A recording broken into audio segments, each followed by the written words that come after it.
All right, let's rock and roll. Darn it, it's the first time saying this year. We're starting at 6:31, a minute late. My wife is going to be very upset. Can you please join me and stand as we have a moment of silence to honor the men and women that gave the ultimate sacrifice, please?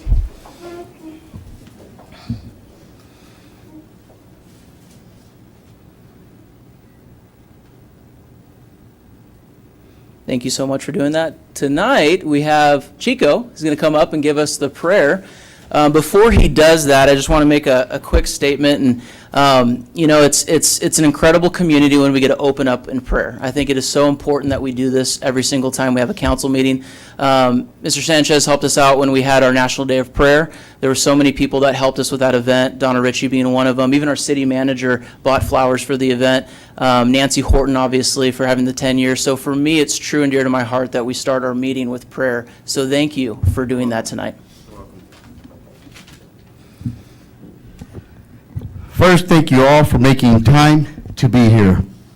My name is Chico Sanchez. I'm an engineer for Canyon Lake Fire Department. Let us begin. Lord God Almighty, we pray and ask for your blessings here tonight.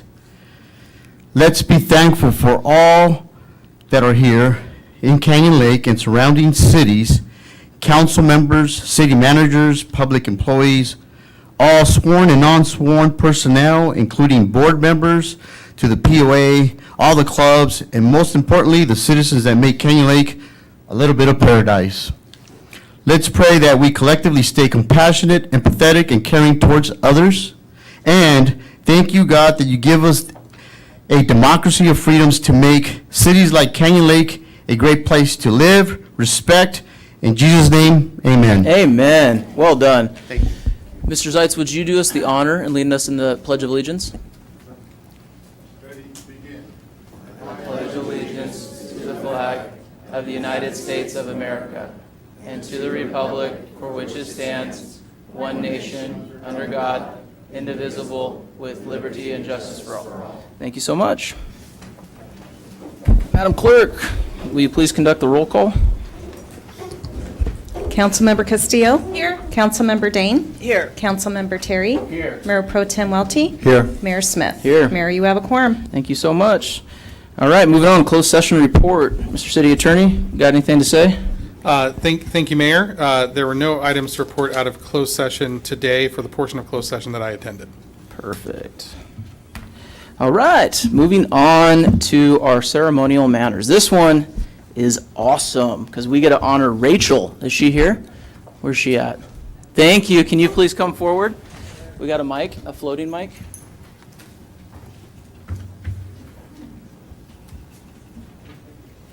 It's nice to meet you.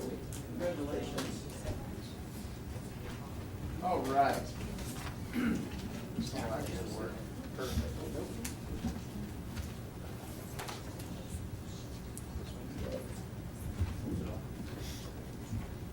Uh-oh. Can you hear us? We good? Yeah. I don't think the audio will be able to hear us, but that's okay. Okay, this one, how many of you have read the article on Rachel and all the amazing things that this woman has done? I got a long list, and I get to read it, and it's very important. So, the reason why we're honoring this awesome, amazing person is because she's going to be the first chief of police for Redlands Police Department. Absolutely incredible.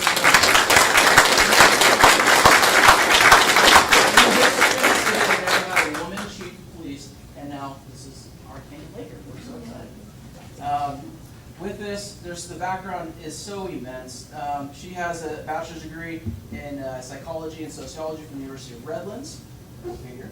Earned a master's degree in criminology, law, and society from UC Irvine. Master's degree in applied criminology from the University of Cambridge in the United Kingdom. I thought that was interesting. Completed California Post Command College. She has had an extensive history of law enforcement career dating back, I won't say it, 1983, just kidding, 1997. I was going to be generous. Thank you. Appreciate that. But, we're excited as a council. We get to do this once a month where we get to honor a citizen of the month, and this was a no-brainer. We're so honored that you are a Canyon Laker, and on behalf of the council, we want to give you this certificate saying thank you for all your hard work for the city of Redlands, but also being a Canyon Laker. Thank you so much.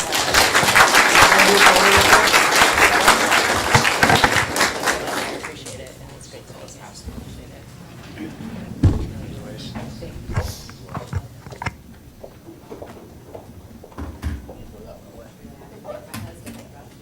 Come on. I was thanking him for bringing me to Canyon Lake.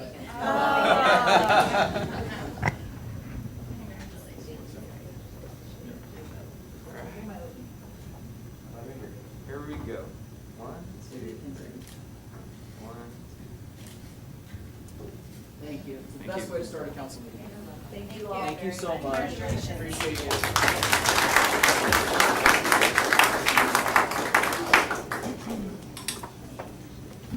All right. Next, it just gets better and better and better. Now we get to do the Canyon Lake Junior Women's Club Scholarship Awards. So Jennifer Dane, I think this one is going to be yours to present. Yep. And the junior, who's representing? Sonia's here, right? And Iris is here. Iris is doing it. Okay, we're playing ball. Come on up. If you want me to. Yes, please, please. Okay. Jennifer Dane's going to be handing the certificates for you. Okay. So, you want to do it up there? Yep. Perfect. Take her away. All right. Good evening to our esteemed City Council and the City of Canyon Lake. My name is Iris Strickland, and I am representing the Canyon Lake Junior Women's Club Scholarship Committee this evening. Thank you for allowing us the opportunity to recognize the terrific youth of Canyon Lake. All of these students have impressive scholastic achievements and many hours of community service. The JWC is thrilled to acknowledge their dedication to their academic endeavors, and we wish them the very best in their future studies. Each one of the 8 individuals this evening submitted an application packet complete with recommendation letters, volunteer service hours, transcripts, and an essay. How have you been positively affected by living in Canyon Lake? And how have you positively affected Canyon Lake, and what have you done to leave your footprint in our great community? In addition, they were each interviewed by 2 members of the scholarship committee. They were scored on a rubric, and scores were averaged out. We are excited to share our following recipients for the 2023 JWC Scholarship Awards. Most of the recipients are here with us tonight, along with their parent or family members. Please come up as you hear your name called. We're going to start with our honorable mentions. Morgan Wagoner. She's a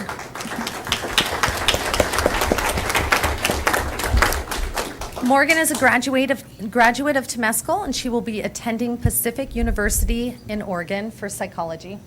Do you want to go for it too? Yeah, let's go for it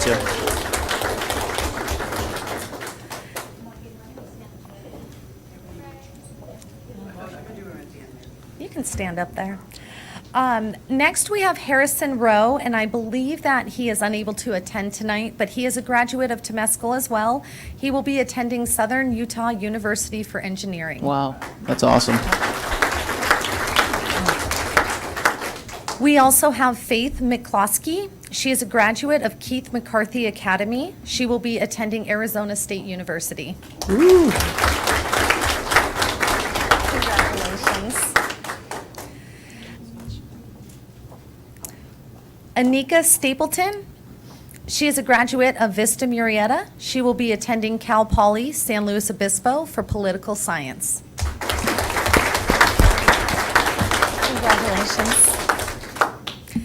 Kennedy Benham. She's a graduate of Temescal, and she'll be attending Cal Baptist University for environmental science. Nice.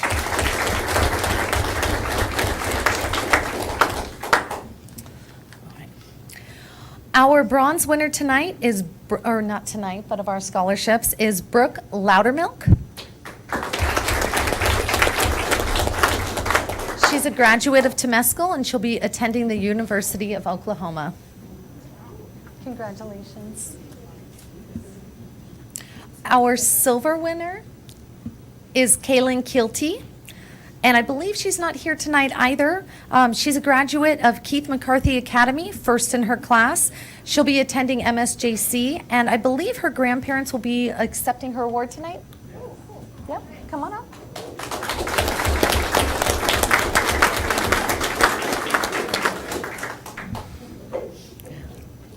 Very nice to meet you. Congratulations.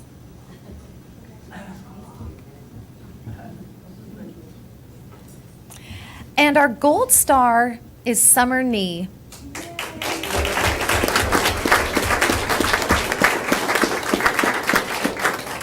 Summer's a graduate of Temescal Canyon. She'll be attending UC Santa Barbara for pre-statistics and data science. Congratulations to all of you.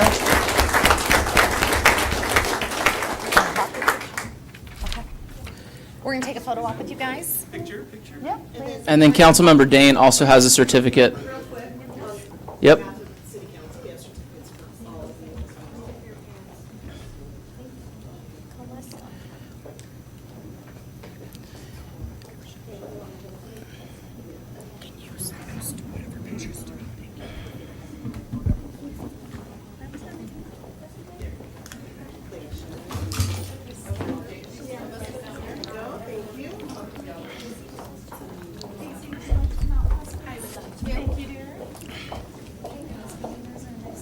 You like that?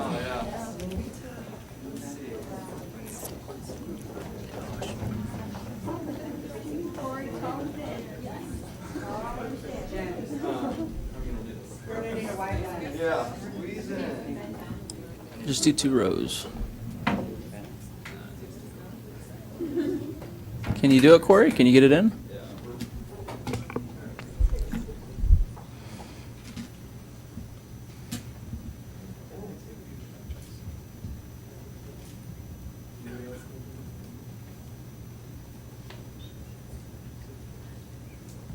Okay, thank you.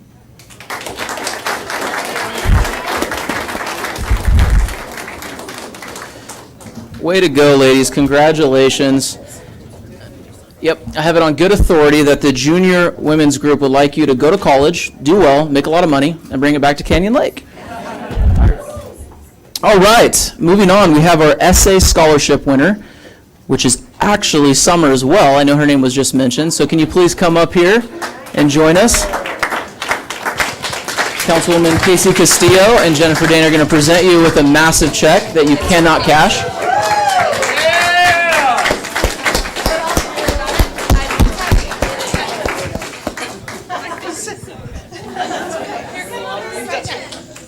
Good job. Yeah.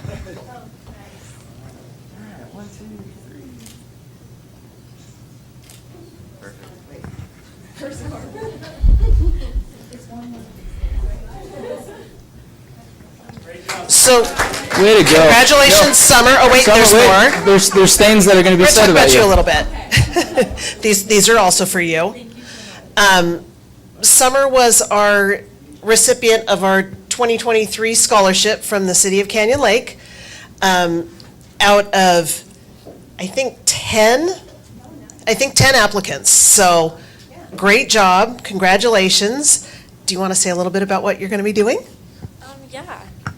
Hi, guys. My name is Summer. I just graduated from Temescal Canyon, and I will be attending UCSB in the fall, and I will be majoring in pre-stats and data science. Wow. Yeah. What does that mean? I'm not quite sure on the career path, but I did start taking statistics classes last year at my high school, and I really enjoyed it. So, and I'm a math girl, so we'll see. Congratulations.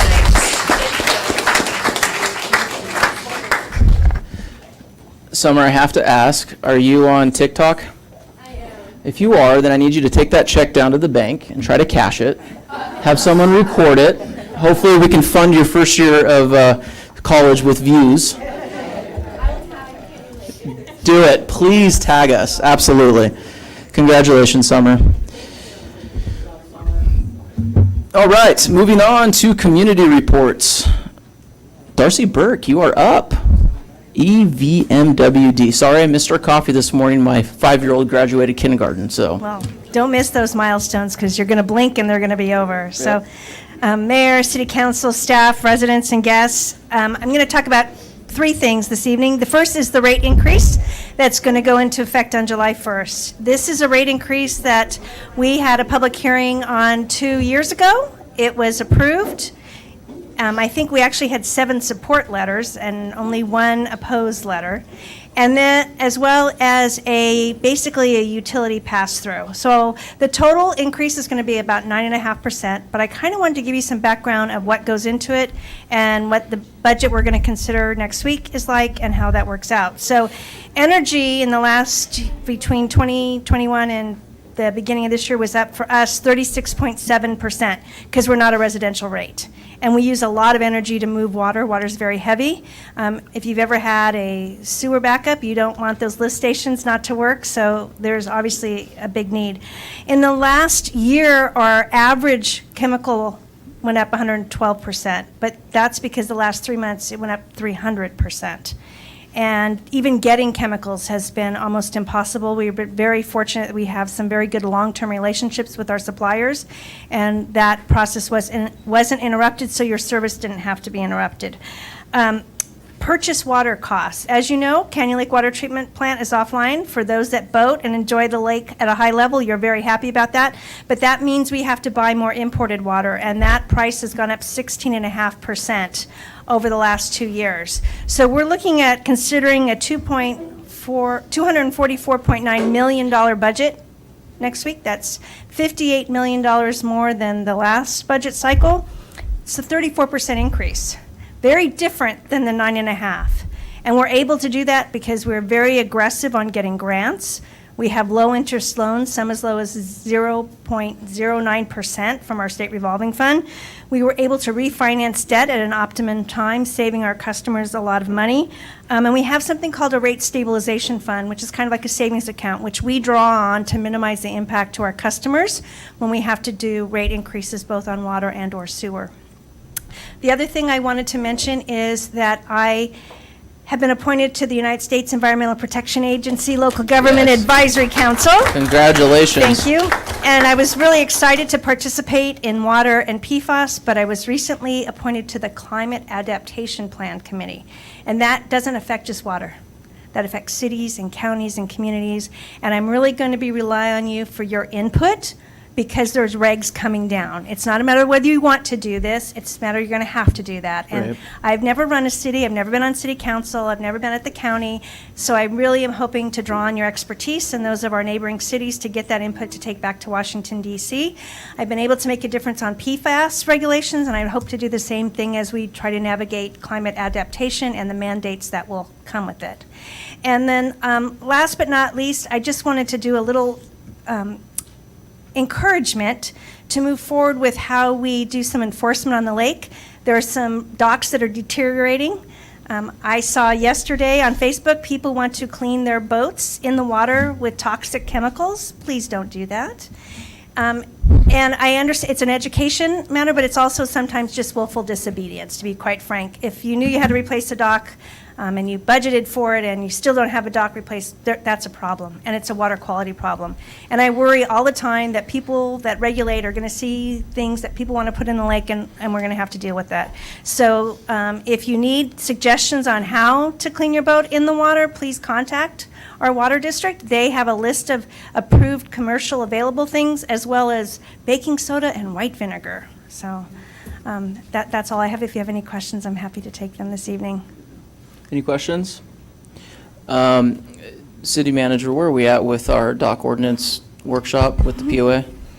So we are meeting with the committee, Okay. which is Dale and Mark Terry, Okay. on Monday, Perfect. actually. So staff's been working to create an outline, and then once we've had that first meeting, we'll proceed with meetings with EVMWD and the POA. Awesome. Which is so important. Thank So, you. Thank you very much. Thank you. Any other questions? We good? All right. Moving on, Canyon Lake Property Owners Association, our new president, Bill Van Vliet. Thank you, Mayor Smith. Mayor Pro Tem Welty, welcome back. Council members, staff, and citizens, my pleasure to be here this evening. And as you said, the biggest news is we completed our elections in a month ago, and I'm the new president. Greg Doherty is the vice president. Alex Cook is our treasurer. Joe Commission is the secretary, and Jeff Bill is our director. This is this is one of the more experienced boards that we've had in many years. All but one have had prior experience on the board of directors, so that's good. And Director Bill has a good corporate background, so we're very optimistic. And as a result, we held our orientation the week after Memorial Day, and we took a little different approach. Typically, it's a kind of a fire hose download of everything that's going on and whatever happened in the past in the POA. But because we had the experience, we took about half the time, and we spent that on developing our goals, much like the city has done, for the next year. And also, we laid out a 5-year strategic plan as well. And we'll be sharing that with the community at our next board meeting in July. So we're, to that end, I'm going to give you a sneak preview of two of the, we have six primary goals that we have for as a board of the Property Owners Association. One is we're working hard to, we're going to increase our transparency communication with the community. And so we're going to have a number of activities to go forth and do that. The other one of the six is we have a commitment to improve our relationships with the city and EVMWD as well. And so to that end, we've got, you will see us returning in full measure to our monthly roundtables. We'll be doing that beginning next week. Very nice. We established an executive committee of myself and Vice President Doherty to be working with the representatives from the city to work closer together on how can we serve the community together as a whole. So, Right. so those are good things to go. They're upcoming.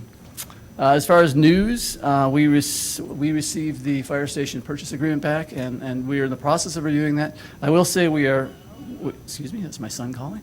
It is money. They're expensive. It's in the public record. His nickname is Bill Money. So Yeah, that's what it is. We're very pleased with what the document we got back, and I think it's going to look, I don't see any reason why we can't have a good set of discussions later this month when we meet and bring that forward to closure and complete a contract and then go forward with the process. So we're very optimistic about that and think that's quite good. And then finally, the last bit of news for us is that because the first Tuesday is typically our board meetings, that happens to be the 4th of July, and we're all going to be busy enjoying the fireworks and all the festivities that we do so well in Canyon Lake. So we're moving it to the following Monday, July 10th, and that'll be our next board meeting. So, anyway. Awesome. Any questions for our POA president? Anyone? Bill, I just want to say thank you. You've already reached out to me. I mean, this guy literally traveled halfway around the world, went to Jerusalem, and then the day he got back, he was on me asking for our goals and what we've been doing. So thank you. Appreciate you. And I'm glad that you and your wife had an amazing trip. It was awesome to be able to follow you guys on social media. So well done. Thank you. Appreciate the update. I'll use this real quick. All right. Moving on. Chamber of Commerce, President John Grande, the floor is yours. Good evening, everyone. Mayor Smith, Mayor Pro Tem Welty, council members, city staff, everyone else. As always, I'll be brief, I promise.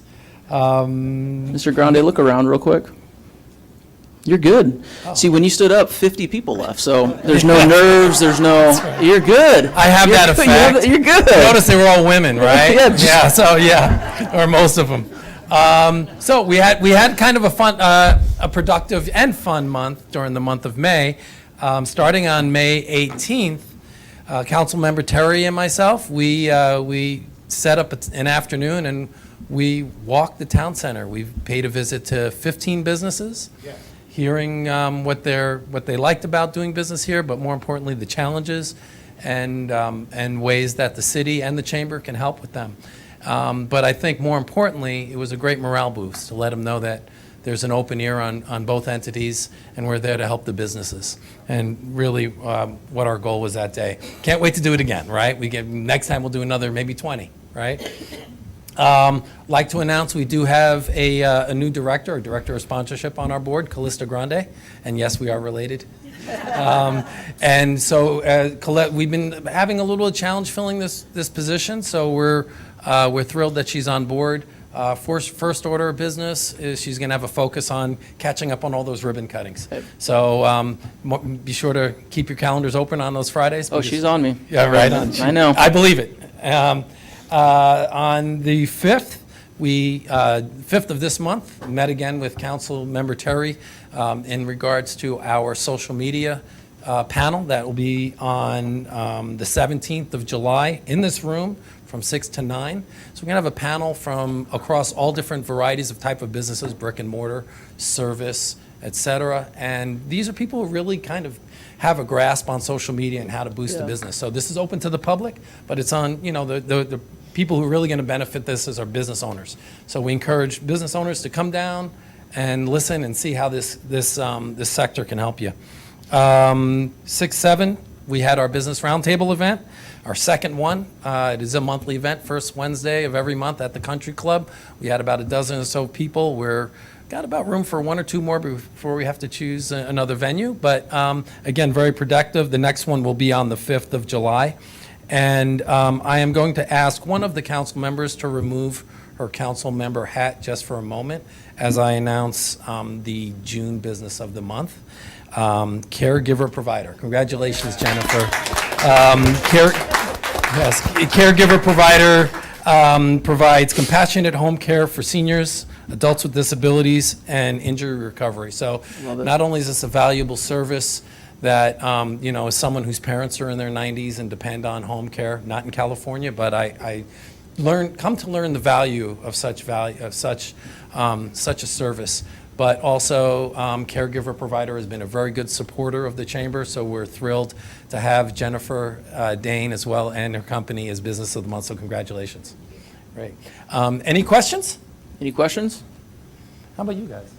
Councilmember Terry? No? Very good. I'm not going to let you get off that easy because he calls me all the time, so excited about the stuff you're doing with social media and the small businesses.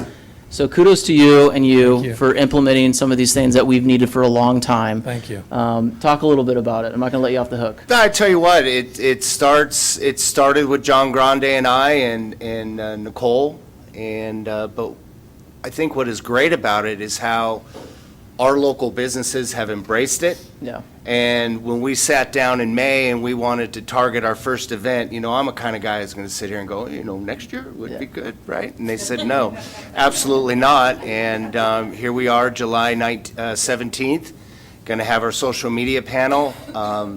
There's a lot of things that we're looking forward to doing to highlight the town center.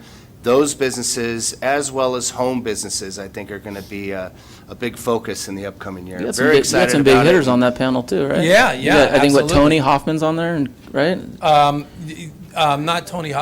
Tony Mobile, and then Brian Oh, Hoffman. yeah, right, yeah, exactly, Yeah, right, yeah. yeah. Donna Ritchie will be on the panel Nice. as well. Aaron, Iris Strickland, is Iris. here? Yeah. Oh, Iris is on there too? Yeah. Yeah, I saw Tyler. you guys got, you just went all out. Yeah. Way to go. Yeah, That's absolutely. exciting. I know I'm missing a few names, so Good I for get you guys. nervous when speaking in front of a I know crowd. all the people I that will comment though, and I've said this before, so pardon the redundancy, but the one thing I've learned about Councilmember Terry is once he sinks his teeth into something, he's like a pit bull. He doesn't let go. Yeah. So fortunately, he's our pit bull. Yeah. So thank you for all your support, and the small businesses in our community do appreciate it. Love it. Well done. Anything Thank else? you. I think you're good. All right. Thank you, my friend. All right, public safety update, code enforcement. Not Mike this time, it's going to be Ruby. Yes. We get to ask you questions. Councilmember Dane just reminded me that Mike said no questions, here's the You're not report. forbidden. You won't get him again. Good evening, Mayor, Mayor Pro Tem, and council members and staff. So my activity report is going to be for the month of May. We issued 2 notice of violations for unpermitted construction, 1 for an MPDS violation. We send out a couple of notices for weed abatement down Railroad Canyon Road. 1 citation was issued out on BLM. 10 motorized vehicles found were given verbal warnings. 1 abandoned vehicle was issued a notice of violation. No short-term rentals for the month of May were found. Down to our business license, 24 new business license registered, 6 renewed. And down to our residential rentals, we have 322 total. 287 of those are active and current. 35 are still pending renewal. And 4 inspections were conducted for the month of May. And that's all I have. Awesome. Any questions? That's exciting to see no short-term rentals Yes. for the month of May. Yes, we're doing good right there so far. Thank you.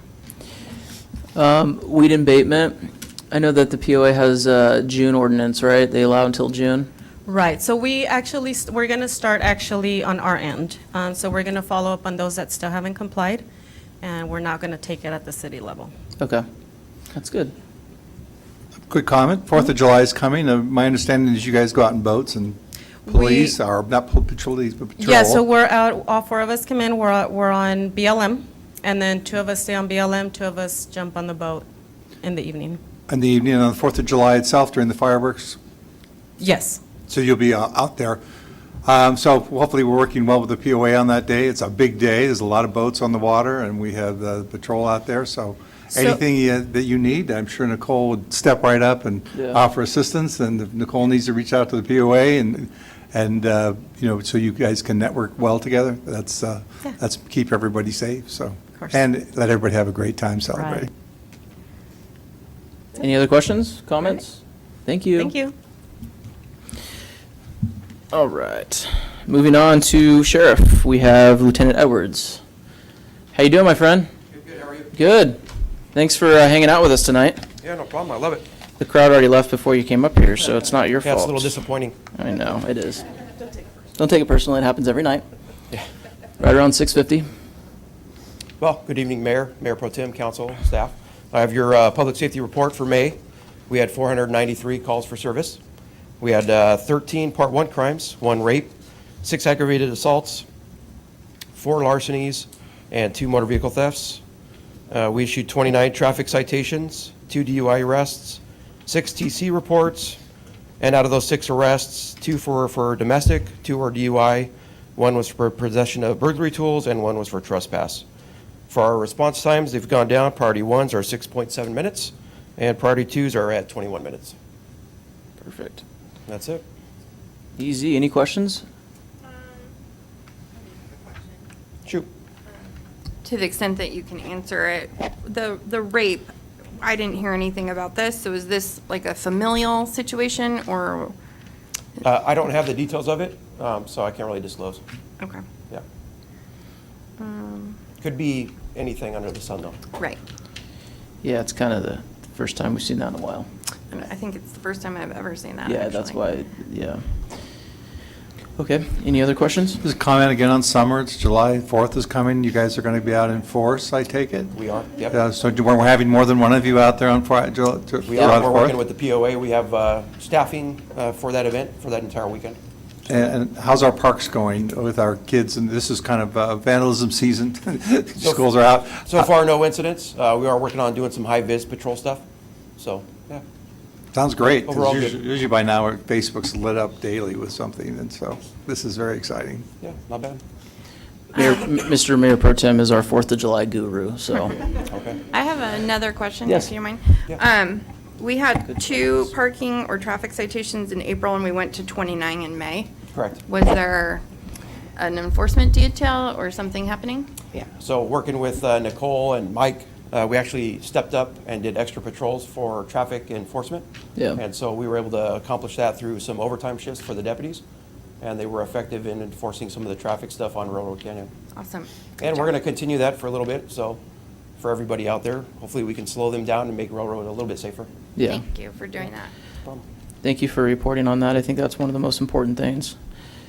As a city manager, do you want to say anything on that? You want to talk a little bit about it? No, I just want to make sure we mention the special Yeah. enforcement. I had neglected to email you all about that, but we did do that, and it's underway now. Yep. Thank you. It's phenomenal. We really appreciate it. Yeah, no problem. All righty. Thank you. Thank you. All right, moving on to fire. Chief Latendresse, you are up.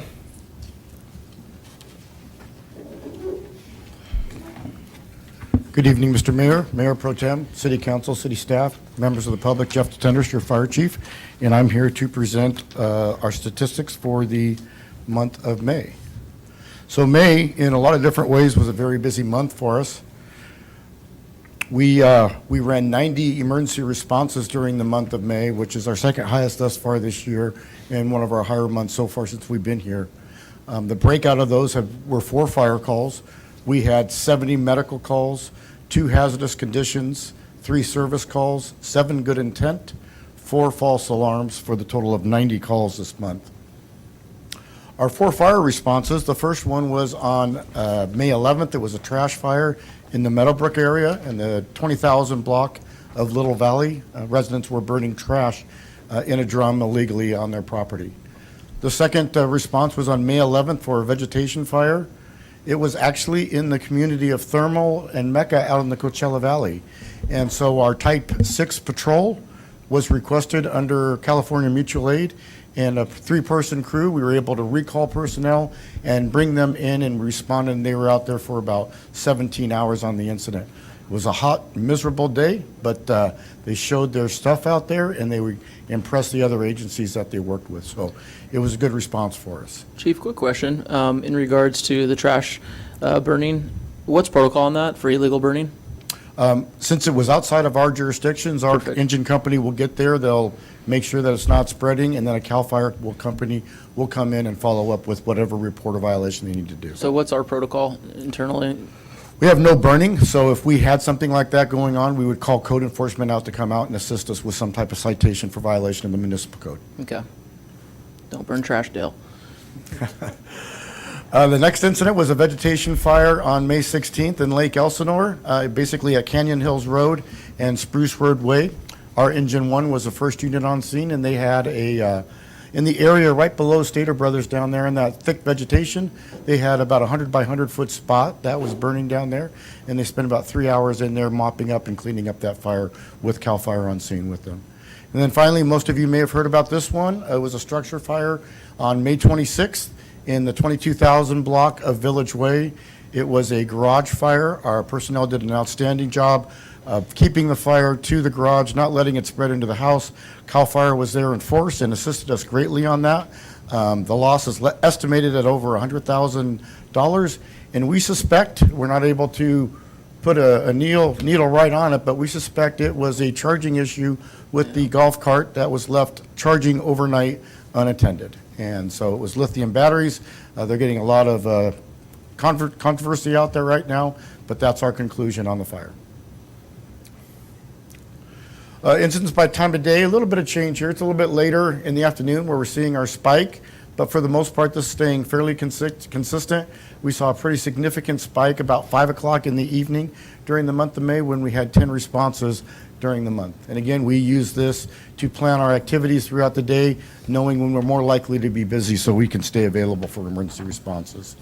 Our average response time for EMS incidents, on all 3 of these for the average, they went down. We went from 58 to 52 seconds for our turnout time, from 5 minutes 3 seconds to 5 minutes 2 seconds on our travel time, and from 5:54 to 5:52 for our overall response time. Way to go, guys. So Nice work. we work on it. Every week they get an email from us on how they're doing.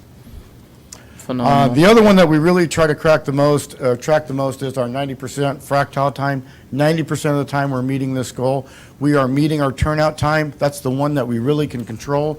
Our turnout time for the month was 1 minute, 28 seconds. Our goal is 1:45, so we're well below that. Our travel time was 7 minutes, 7 seconds, and our overall response time was 8 minutes and 2 seconds. So, I'm sorry, 8 minutes and 7 seconds. So again, they're doing great out there. We let them know that they're doing great, and we're constantly monitoring it. This is a map showing where all the incidents occurred during the month of May inside the lake. So again, the Railroad Canyon side of the lake was much more busier this month than last month, and the side over with the campground was the quieter side. We suspect that'll change over 4th of July weekend, though. Chief, do we still have people walking up to the station for medical aid? I've taken that statistics out of our numbers, but we, I think, are at 4 this year. We still look at it, we still see it, Okay. but so far this year, we've had 4 people, what we call a walk-in medical aid. Perfect. Thank you. Automatic and mutual aid, so in the month of May, we had 11 responses outside the city, 9 in the Lake Elsinore area code or zip code, 1 in Menifee, and then 1 where we went to Thermal. So far this year, we've gone to 52 in Lake Elsinore, 8 in Menifee, 1 in Paris, 4 in Good Hope, and then 3 combined with Riverside City, March Air Force Base, and Thermal, where we assisted those agencies during special events. Conversely, this is a map showing all the areas that we have responded to outside the city, with the exception of the 3 at March, Riverside, and Thermal. So again, we go all the way up to the 215, down to the 15th. So we're going all over when needed. Conversely, Riverside County responded 7 times to help us on 7 incidents during the month of, I apologize for that month of May. So far this year, they've responded 34 times into the city of Canyon Lake. So it's almost 2 to 1 right now where we're going outside the city and they're coming inside the city for our automatic and mutual aid. And again, I want to clarify, that's for incidents and not for unit responses. Right. So on a fire call like on Village Way, that's 1 incident, but they had about 5 units on that incident. Medical, it's still 50/50, right? For the most part, them responding in, us responding out? For the most part, yes. Yeah, within a call or two. And then this is a detailed map showing where CAL FIRE is coming in and helping us, and this is year-to-date. So again, Railroad Canyon Road is the most common area where that seems to occur. Perfect. Significant event, we talked briefly about it. It was on the 26th, it was the garage fire on Village Way. We had a total of 5 engines, a truck, 3 chief officers there. We did recall 3 off-duty members that were coming in the next morning to assist us to get another engine back into service in the city. Upon arrival, the garage was fully involved. There was a report that there could be occupants inside. We were able to confirm very quickly that there were not. The fire was contained within 10 minutes of the arrival of Engine 1. And again, the most likely cause is a golf cart charging system. And if I could highlight the individuals that are here tonight with me on Engine 1, Captain Gorder, Engineer Sanchez, and Firefighter Paramedic Pratt. Nice, way to go, guys. Our training hours, you know, our new motto this month is it doesn't get easier, they're just getting better. So the A shift had 27 hours for a total of 405 hours year-to-date. The B shift had 30 hours for a total of 381 year-to-date. And our C shift had 35 hours for a total of 518 year-to-date. Our focus this month was on wildland training, auto extrication. We're focusing on drowning incidents as we head into the summer. We had live fire for one of our shifts at Ben Clark. Our second shift is going through live fire training next week. We worked on fire simulations, and our reserves went through ladder evolutions. So we should keep ourselves very busy. From a public education community outreach, it was just a crazy month. We started off with the National Day of Prayer at the fire station. We made a fire safety presentation to the car club. We did the Fallen Firefighters Memorial, where we sounded our sirens at noon, had our flags down at half-staff. We put out the Memorial Day flags. We even got our city manager to do a ride-along with us, and if you look closely, in the middle picture on the bottom, that's her using our Jaws of Life on a car. Nice. We were at Little League closing day, we were at the movie night at the pool, we were at Fiesta Day weekend, and then we were part of the 9/11 Memorial ceremony in front of the fire station. So again, the highlight of the month, though, I have to say, would be our open house. So we had a very successful open house on May 13th, and we thank each one of our council members in the community for showing their support and being there and supporting us. So thank you. And so that concludes my presentation. This was taken during our opening day, our fire station open house, and that's our new crew with our new executive assistant, Brianna Hemsley, and so we're proud to be of service to you. Way to go, Chief. Any questions, council? When we talk about the lithium batteries, I had a friend who I golf with, same thing. It was as a result of the lithium battery, him charging it. Do you have any insight or knowledge of why this may be occurring? Now, What people can do to what they can do, safeguard themselves? And we're going to put out a safety message again this year. We put out a safety message last year on the battery charging systems. They overheat. They generate sulfuric acid. When you're charging your lithium batteries or your golf cart, and it's not just golf carts. I mean, they're on vehicles now. The e-scooters are full of them, the skateboards. All of these things are full of lithium batteries. And so if they're left unattended and still plugged in, some of them just keep on charging until they overcharge and start a fire. I was reading an article in the paper the other day where the city of Berkeley, their last 9 fires have been from lithium battery charging systems, and it wasn't from golf carts, it's from all those other things, the e-bikes and the skateboards, power tools, all that kind of stuff are using lithium batteries now. So we'll have a safety message out later on this month. So if you were to read a manual on how to charge that golf cart, would it advise you then to charge it for a certain period of time, don't leave it unattended? Don't leave it unattended, don't leave it in a closed area. Keep a door or window open while you're doing it, and then monitor it when it's done, and once it's fully charged, unplug the charging system. Yeah, I think that'd be well warranted to have a public service announcement of some sort. We will definitely get that out 'Cause before there's the end of only, the month. I mean, they're everywhere now. Yeah, there's only a couple in Canyon Lake, so, Yes, there are. There were a couple that passed me on the way here. yeah, you and I both. Any other questions? I have a comment. I just want to say you are making us very proud in the community, but making us extra proud when you go out of the community, so thank you all. Thank you. And they were honored. It was mostly the same crew that's behind us tonight that went to thermal. That's And they cool. volunteered to go where it was 120 and put out and overhaul rocks. So it was a tough assignment, and they did it gratefully.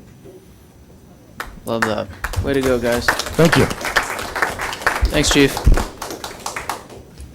All right, moving on to public comments. Mayor, we have one public comment tonight, Chuck Moreno.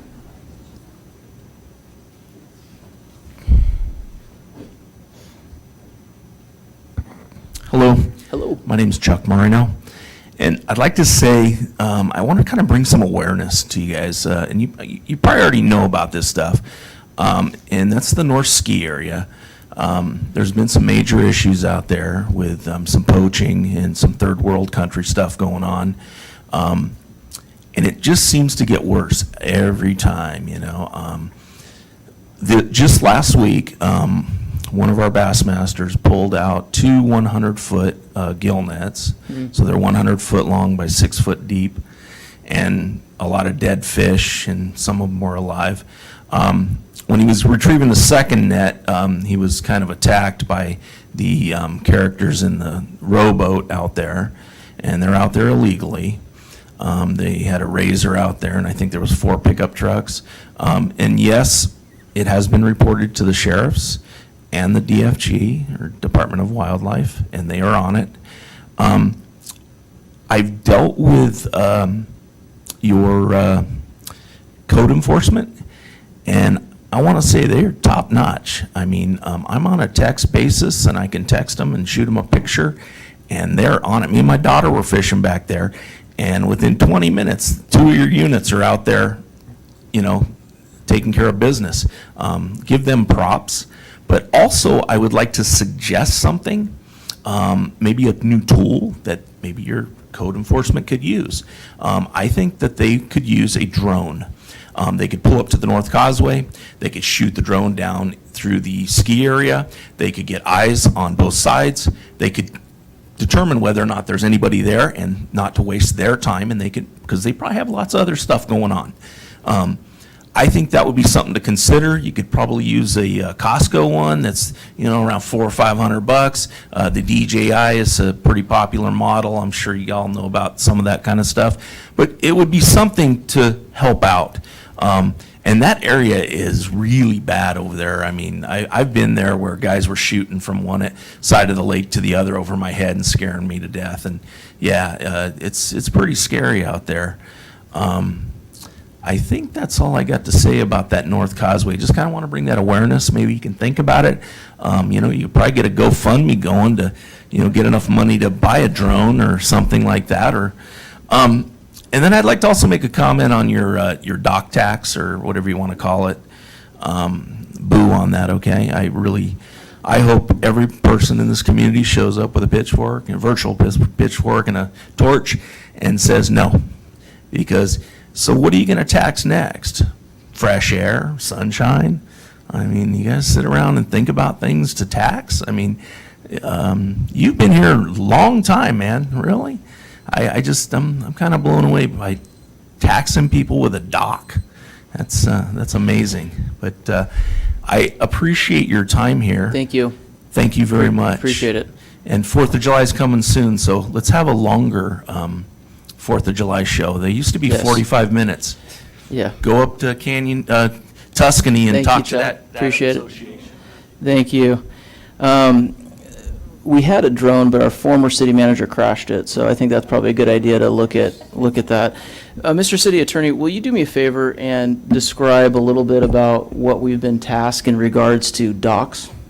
Yeah, no, I actually asked the city manager, had someone proposed a dock tax, because that was the first I'd heard of any Me too. kind of proposal.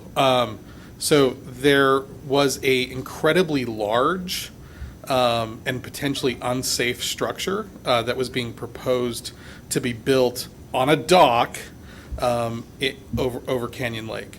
And so the city building department is currently looking at engineering and structural standards for docks on the lake.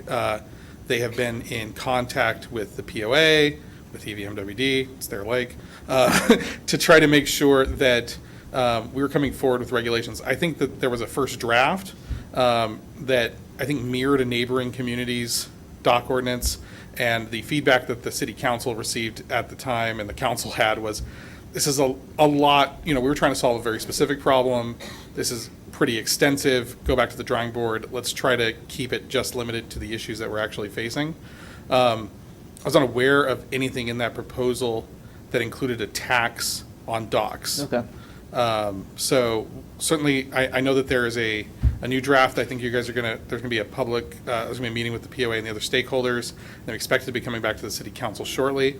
I'll certainly review that to make sure that a tax is not included in that proposal, because a tax would certainly not be permissible. Yeah, okay, good. Great. Just wanted to make sure, because you know how we feel about taxes, so.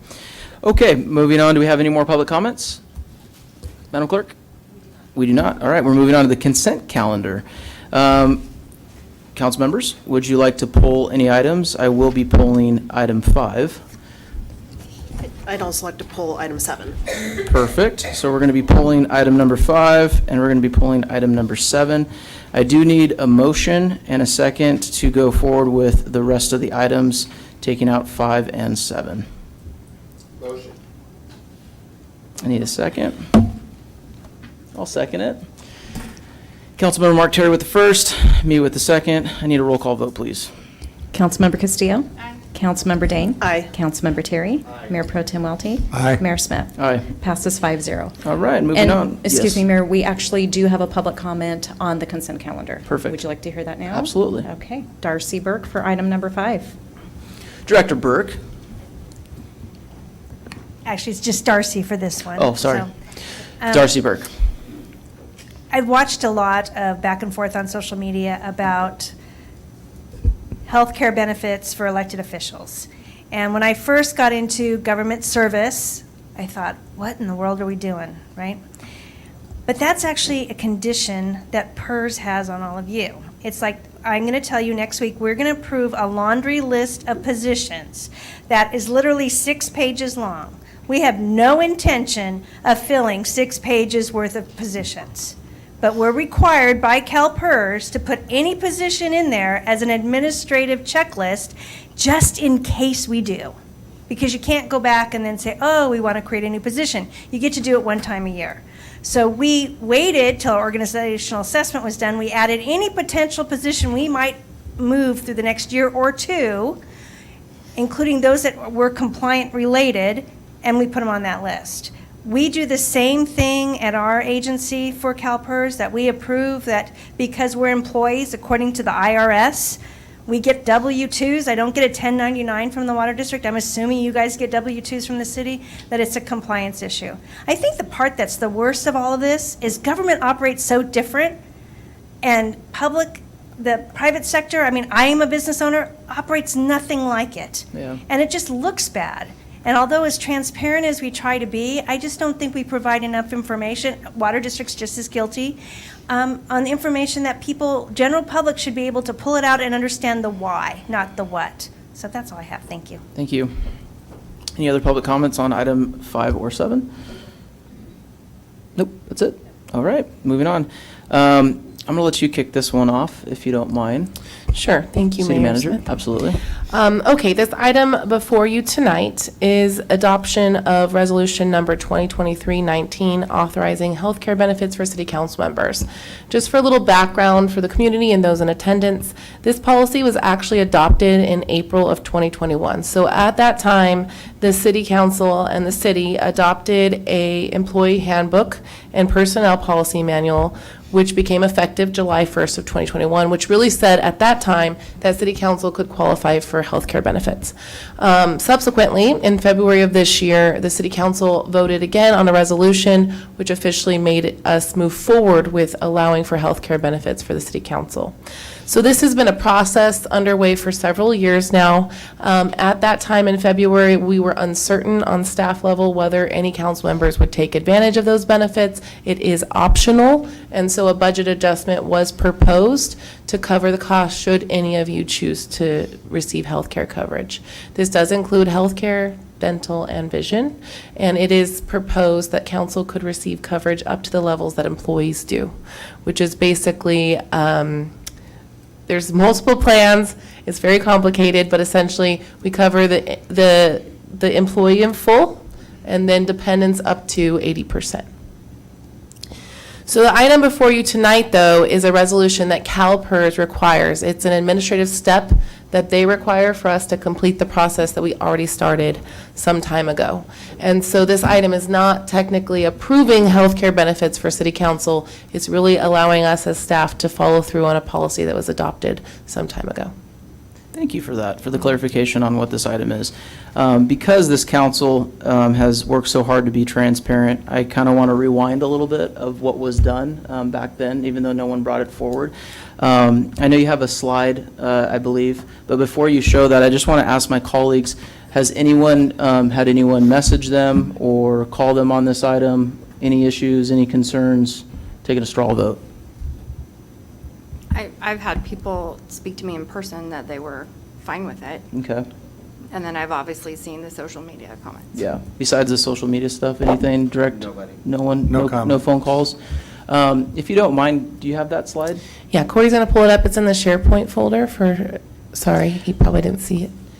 What we did, I just want to make sure it's very clear as well. So before we even looked at the budget for this fiscal year, we asked all of the council if anyone was interested in getting coverage in the coming fiscal year to make sure we budgeted appropriately. At that time, all 5 did decline coverage, and no funds have been allocated in the fiscal year budget for that. While Corey's trying to find that, I worked with Nicole on trying to pinpoint exactly where we stand with other cities within the region. So the document that Corey's going to be looking for is a spreadsheet that shows every city in Southwest Riverside County, for the most part, makes up of 12 cities. We didn't tap into so much of the desert cities, but that's when even population density even mirrors more of us, especially when you look at some of the cities. But it gives a good pinpoint on where we're at, and I think, and correct me if I'm wrong, City Manager, but I believe that the whole purpose when we took this up so many months ago was to try to put Canyon Lake in a competitive, more importantly, on the same platform as some of our community members around us, and to see what we can do. I know for me personally, I had no desire nor need to take part of that, but the future council member that sits in my seat, maybe that's something that they need. Maybe it's a competitive edge for us to get good people to run for office, because I know that's been a struggle at some case. But not to go into this too much, but what the document's going to show, if Corey can find it, is that out of the 12 cities, every single one of them but one is part of some type of medical system, including Calimesa, which is half the population of Canyon Lake. They're at right around 8,500, and we're right under 12,000. They're growing, but they have medical and dental, and the only city that does not, that we can relate to in Riverside County, is Beaumont. Marietta has a unique program that they allow for retirement, but that sheet kind of shows the research that was done on it. So I just wanted to kind of educate some of the folks that had questions about why this was brought so long ago, why the council, in my opinion, moved it forward, and where we're at now. Let's see, is he going to put it up? Okay.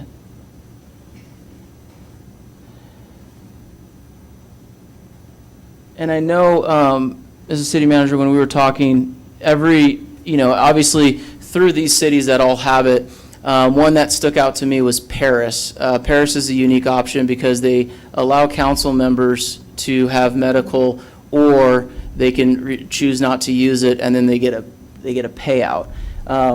Yeah, I know, because we talked about that, Mr. City Attorney, but that's a unique one. Maybe that's an old school method, but I know for this council, that was never even entertained, nor were we even having conversations like that. I don't think the intent was ever to get a benefit of monetary in that regards.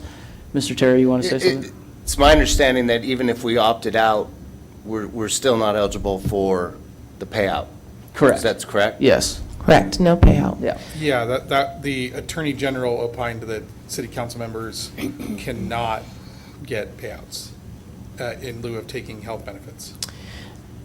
I just want to point out, so on this comparison chart here, the asterisk for Marietta, they do get a retirement benefit instead of healthcare coverage. That's what it is. So what could happen is it's not necessarily a payout, but there's like an exchange. So instead, they give them money into a 457 or CalPERS credit. So this is a standardized practice across all public agencies. It's very common to offer additional benefits for the very reasons that you mentioned.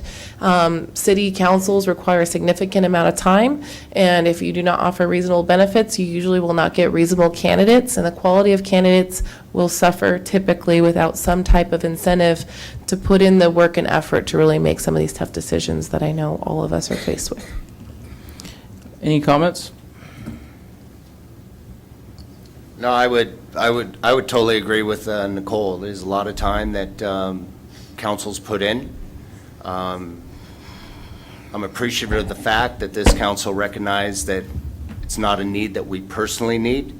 But I want to ensure in the years to come that the highest quality of people, and that has nothing to do with stature, the right person for this job has every opportunity to sit in this seat and every incentive to do so. And why it's not good for, it's not something that I desire, it's not something my family needs, but in that one case, I would hate to say no and prevent that person from having that opportunity. Well said. Any other comments? I would say, that was my motivation for voting for this. In the past, we have had retirees on this dais. And I don't know their circumstances, it's actually none of my business, but I would hope that they would consider serving as opposed to maybe keeping a job that would give them benefits when we need them here. I personally am grateful to the city of Colton for my health care, but I'm also an employer here and I do provide health care benefits for Canyon Lake residents. So I understand the concerns of some of the residents that have voiced, maybe not their opinion, but their keystrokes. And I'm cognizant of the concerns, but that was my motivation for voting how I did. Any other comments? Yeah, I have similar comments. I think we have very few, no one on this council has, it appears everybody has alternative health insurance and they're staying with it. That's what I have. Mine's very, pretty comparable, and for me to jump to this and then not be on the council and jump back and lose that doesn't make any sense for me. But because it doesn't make any sense for me, it does not mean it won't make sense for another retiree coming down the road, that this could make a difference between whether or not he keeps a job or he can spend more time working here, or that he may be motivated to come on board and join the council. Yep. And I think based on that it is a standard practice within governments, and although Canyon Lake is on the smaller side of cities, and we are a small city, but we're a real city. And we want people to want to serve. Yep. And if this helps, then great. Absolutely. And if we don't need it, that's okay too. Well said. Any last comments? Madam City Manager, would you like to say anything? No additional comments, thank you. Perfect. I echo the same sentiments as my colleagues, and I'm excited to see that the city is taking strides to be, as you said, Councilwoman Dane, to be a real city, and I think it's shown over the last few years. So with that, I do need a motion, and I need a second on item 5, which is listed under the consent calendar. I'll motion. Second. All right, we got a motion from Councilmember Jennifer Dane and a second from Councilmember Mark Terry. Roll call vote, please. Councilmember Castillo? Aye. Councilmember Dane? Aye. Councilmember Terry? Aye. Mayor Pro Tem Welty? Aye. Mayor Smith. Aye. Passes 5-0. All right, we are moving on to 7, which is approval of an agreement with Public Agency Retirement Services, PARS. This one's going to be yours, Councilmember Dane. Which you're going to pivot. I'm going to ask Terry to speak to this, please. Perfect. Good evening. I'd say, Your Honorable Mayor, but they only gave me 1 minute, so I have to move on. Ouch. That's what you have before you is a Section 115 trust, which is a way for the city to put aside money for unfunded liabilities. As Darcy had said, when you're part of PERS, there's certain requirements. And if you're in PERS Medical, you have to provide a OPEB plan for your retirees. The city has chosen the PEMCA minimum, which started out at like $225 a month, and it goes up every year by inflation. So if there's a certain amount of years you have to work for the city, and if you retire, then we cover you. And usually it's like if you retire at 62, it helps to hit your Social Security age at 65, right, your Medicare age. So for the city of Grand Terrace, about 6 months ago, I did a bid, and I got four responses, and the PARS one was the best one, and we chose that. And we also use PARS for our retiring, or for our firefighters. And so what happens on the 115 trust is we're allowed to invest money, and it's not subject to the government code, so you'll see it's a little bit more aggressive in the investing. The last few years, everybody's been down, so the rates don't look that good. I did something similar to this at a city in 2011, and by 2018, we had doubled our money. And so our goal here is to put away $50,000. I think that's all we'll have to put in it. It will come from the general fund reserves. It stays as an asset on the city's general fund, and then it shows as a restricted cash, and then down in your fund balance section, which we'll learn later on, it goes in your restricted fund balance. And so we'll let the money grow for 3 to 4 years, and then when people start retiring, at the end of the year, whatever money we paid out, we'll reimburse ourselves from this trust, and then we'll pay the general fund back. So this is a way to take out that expense from the general fund 5, 10, 15 years down the road when people start to retire. Well done. The PARS Trust had an IRS, forget the name of the letter, but so it is a IRS approved plan. They did a private letter ruling, and so it is found legal. And so what we're trying to do is just set aside money for future retirees, so the money's there. So, any questions? Cool. Just a couple. For clarification, the money for this retirement goes to people that actually retire from Canyon Lake? Yeah, you have a certain number of years you have to work for the city and retire through CalPERS, or if our firefighters retire through PARS, and then they're eligible for it. And I think our age for the PEPRA is like 60 or 60, 62. And so you have that time before, and it'll help pay for your Medicare too. So when you pay Medicare, you know, everybody pays a certain amount for their Medicare. You can reimburse Medicare. So, but you have to, I forget the exact number of years you have to work here, but you have to work here at least, I think, 10 years and then retire. So we currently have one employee who has met the qualifications, and we pay her monthly. Could there come a time that there's too much money in that account? I think starting at 50, I think we're okay. Okay. And like you said, we are a real city, and we're growing, and we're adding people, and hopefully people stay. And so it's never a bad thing. So, I mean, if you weren't comfortable with the 50, we could put a lower amount in. Okay. But that's something that you could decide, so. But it's also an incentive for people to stay and work with us. Yeah, yeah. Absolutely. Keep that knowledge. But it is a requirement when you're in PERS Health, you have to have a OPEB plan, so. Thank you. I just think it's important to explain this information, so I appreciate you doing that. The money will still be on our books. It'll be restricted from our fund balance, but it'll still be there, so. I'm good. This just sounds like we're funding obligations. If we don't fund this, end up with some unfunded obligations in the future. So it's just kind of a savings account we hold on to. And as you say, every year we can reanalyze, so next year we may look at it and say we only need to, this is an annual thing, or is this a one-time thing? One time. I don't think we'll have to put any more money in it. Oh, that'll be it? Yeah. Okay. And another reason is we have an actuarial done every 2 years per GASB 75. And so the liability is on our books, right? And so right now it's like $437,000. And if you don't have a funding plan, then you use like a 2% discount rate. So if we invest in this and we're earning 7, 8%, they raise the discount rate to 8%, which will cut our liability in half. So that's the second reason why we're doing it, so. Thank you for pulling it. All right, I need a motion and a second on item 7. Motion. Second. All right, motion from Councilwoman Casey Castillo, second from Mayor Pro Tem Dale Welty. I need a roll call vote. Madam Clerk? Councilmember Castillo. Aye. Councilmember Dane. Aye. Councilmember Terry. Aye. Mayor Pro Tem Welty. Aye. Mayor Smith. Aye. Passes 5-0. Awesome, pulled items taken care of. All right, moving on. Business items. Here we go.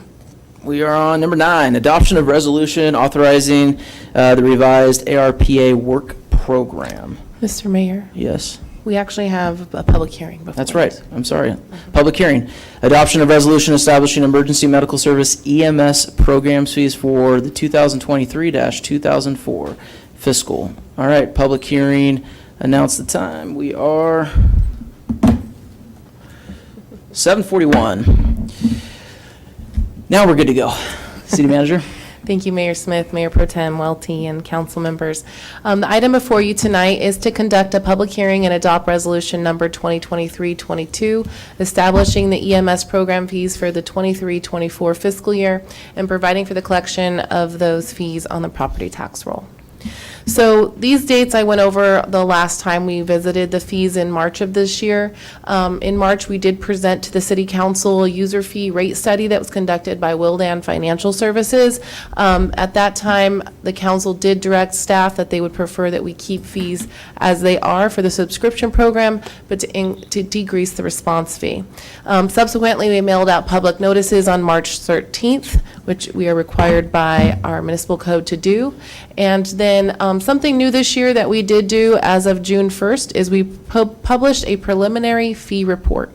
This is something new that our community can see online. It'll tell by address or APN number who's opted in and who is opted out, as well as delinquencies. So this is one way for our community to see if they're opted in or out, if they're uncertain. So, for example, if someone sells a home in the community or has just purchased a home, that doesn't always carry forward. That might not be communicated clearly to the new owner, and so they can easily see that there as well. So just as a reminder for our community, we do have 2 different fees under the EMS subscription program. The first is the EMS subscription fee. This is paid on the property tax roll. It is voluntary and opt-out program. And then we have a response fee. So the subscription fee basically covers any emergency medical service call that you have to your home for you, your guests. It covers you wholly in that regard. If not, then you will be subject to an EMS response fee, which is very typical across the state of California, where you are billed for an emergency medical service call. If you have the subscription fee, that's waived. If you do not, then you're subject to the EMS response fee. I just want to mention that since July of 2020, the city has not increased or changed those fees. So you'll see on the screen the proposed fee schedule as presented in the public notices and as determined back in March as the preferred fee amounts. You'll see the EMS response fee will be going down to $13.56 per call, which is a decrease of $127. This fee does have to decrease because if we ever determine that the costs or our earnings on that fee exceeds the costs, then we do have to decrease the fee. So we cannot keep that at the current rate of $1,483. It was determined that that needs to be decreased to $13.56. The subscription fee, however, was suggested to go up. The council declined that, and so it will stay at $192 per year, no change. At the last meeting in March, council had requested that we go back and look at some statistics associated with the EMS program. And this was actually a really good time to go back and look because it was implemented in July of 2020. So this gave us an opportunity to kind of look at 3 years and where we are so far in the EMS program. You can see here that over the last 3 fiscal years, we've had about a 90% opt-in rate. That number hasn't changed significantly year over year. It stayed pretty consistent. And you can see the number of parcels down below. Obviously, those change as new homes are developed in the city. The EMS calls for services. So these are the actual calls that came into our fire department within the community of Canyon Lake. That's important as well, because if you were to look at the fire chief's monthly reports, they're not going to align because that includes calls outside our service area and into our service area. So this is only our fire department EMS calls for service within the city of Canyon Lake. So you can see here, over the last 3 fiscal years, we've had 1,680 calls for service under opted-in residents. Okay, there's a total of 1,782 calls. Of those, 1,680 were from residents who are opted in to the program, meaning they pay the subscription fee. There were 47 for those that are opted out and are residents of the city of Canyon Lake. So they did receive the response fee. Then we had calls for non-residents that are not subscribed as well, because obviously they don't live in the city of Canyon Lake. And that number there you see is 55. So to point out here, you can see that clearly, if somebody is coming through on Railroad Canyon, for example, and there is a car accident, that would be an EMS call for service, and that person coming through the community would be billed for that fee, even though they don't live here. Similarly, if they came over to Sports Stop for a night of fun, they cause some problems potentially, or get into some problems, an EMS call for service, they would be responsible for that fee for service. So if we look at what this means in terms of savings to our residents, we again had 94% of EMS calls over the last 3 years were from residents who are opted in. That tells us that this program is working. That means our residents are using it. They're using it often. And that equates to a savings of $2,168,000, so $2.2 million almost for our residents. That savings means that instead of having, if we did not have the subscription program and only billed them for the response fees, they would have to be paying that $1,300 now, or $1,400. And so it is a savings of $1,291 per call. If we look at the response fees that were billed, as mentioned earlier, again, 47 residents, 55 non, for a total of 102 over the last 3 fiscal years. And again, seeing the breakdown from a percentage standpoint, 54% are non-residents, 46% are residents. So again, as we look forward into the next year and coming back to revisit this program, I want to point out, again, we have this preliminary fee report.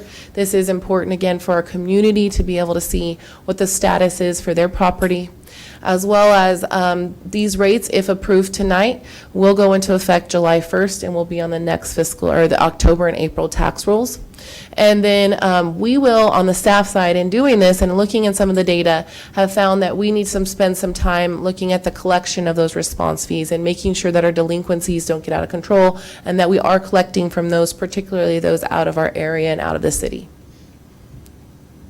So again, tonight's recommendation is to conduct the public hearing and then adopt resolution number 2322. Perfect, I'll well answer done. questions. Thank you, City Manager. All right, moving on. Do we have any questions by the council for our City Manager? I do. If you could just kind of go into what all is encompassed in that subscription fee, does that include administrative costs and overhead for the administration of the program? Yes, so the subscription fee, when it's determined for the city, and any fee actually, in the city of Canyon Lake, when we did our user fee study back in December, this was presented to the city council. There are administrative costs that have to go into that. So for example, if the city manager is spending time reviewing the preliminary fee report, or the city clerk is working on the public notice, or we're mailing that public notice, there's additional costs above and beyond just the services to go to that home and provide the emergency medical services.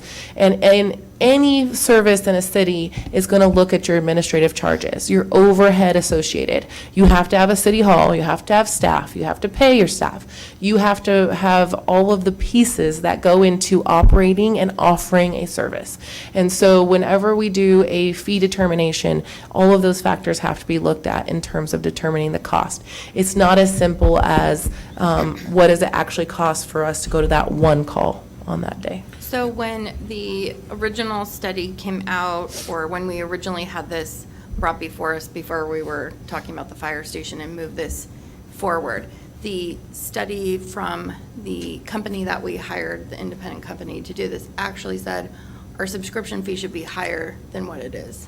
Correct. So when the program was first initially established, we did the fee analysis internally. We felt that it was important that we go and look at this as part of the user fee study. And at that time, it was determined that we were actually undercharging based on the cost for services determined through Wildan. And that makes sense, Councilmember, if I may. When it was originally done internally, we looked at what was the cost of the fire contract with Riverside County, and that was the basis. We actually didn't include overhead from the city manager, from the city clerk, from the city attorney's office.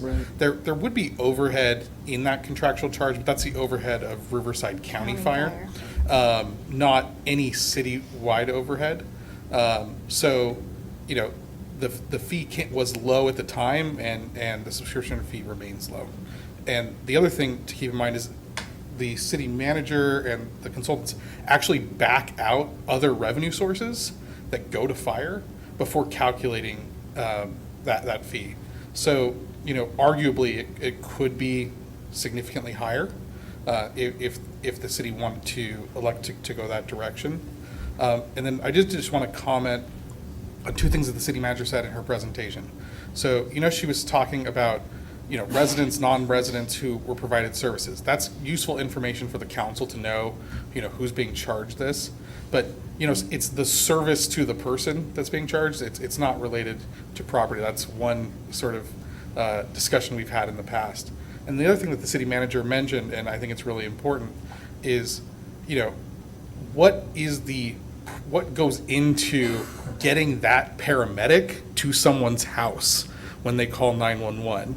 It isn't just, you know, having that one individual employee. That individual employee needs to have a fire station to live in, and a truck to drive, and an engineer, and other people who are on the truck, and a city hall, and a city manager, and a city attorney, and a city clerk, and a city council. All those things are necessary to provide that service. And so the Wildan study really highlights that and shows the true cost of providing these services to the community. But still, as the council directed, the recommendation is to come in lower than the city could justify. Good question. Can you do me a favor and give us a little idea of what that fee would have been if this council chose to go to the full amount? I know what was proposed to us was, I believe, $22 a month. It was 240, I'll find it. And again, I'm throwing zingers tonight. I Sorry. apologize. I will find it. I think I had it. But thank you, City Attorney. And I do know at the time of establishing this program, the intent of doing just the CAL FIRE contract was to try to keep the rate as low as possible, recognizing Correct. this was new to our community and that people would likely question what it was and why we were doing it. The assumption was, let's go in lower and then come back and revisit it later. So, let me see, 240. But that amount was included in the previous rate Correct. study that was brought in, I believe, October or November. December and then December of February. last year. Yes. So I'll stall while the city manager looks it up unless you want to talk about something else. I think it was going from $16 a month to. 22. you said I think it was 22 a month. 22. But my question is was Wildan, were they looking at more than 22? Because I even know that what was given was a conservative number at that point too.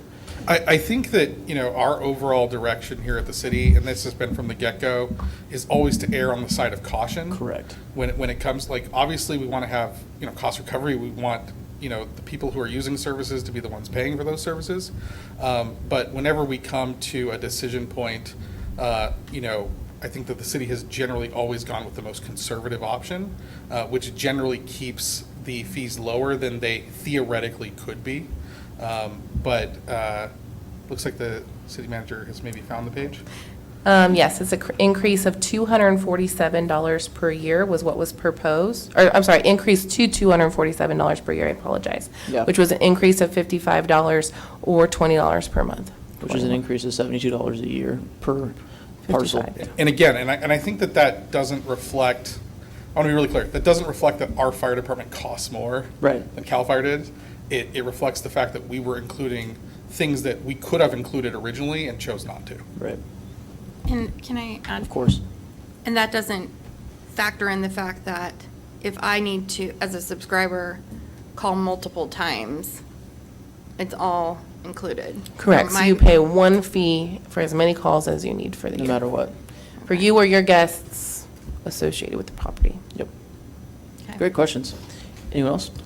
Mr. Mayor Pro Tem? Yeah, didn't we also expand service under the new vote? I think before it was residents and we expanded it to Yes. guests. So we It's were looking. any person Any- can. yeah. can Any person, subscribe. we were looking to get more bang for the buck for the residents, and I think we accomplished a lot of that goal based on the study. Well, I think any person, as the city manager talked about, any person can consume these services, so we wanted to make sure that any person had the ability to subscribe. Like a tenant.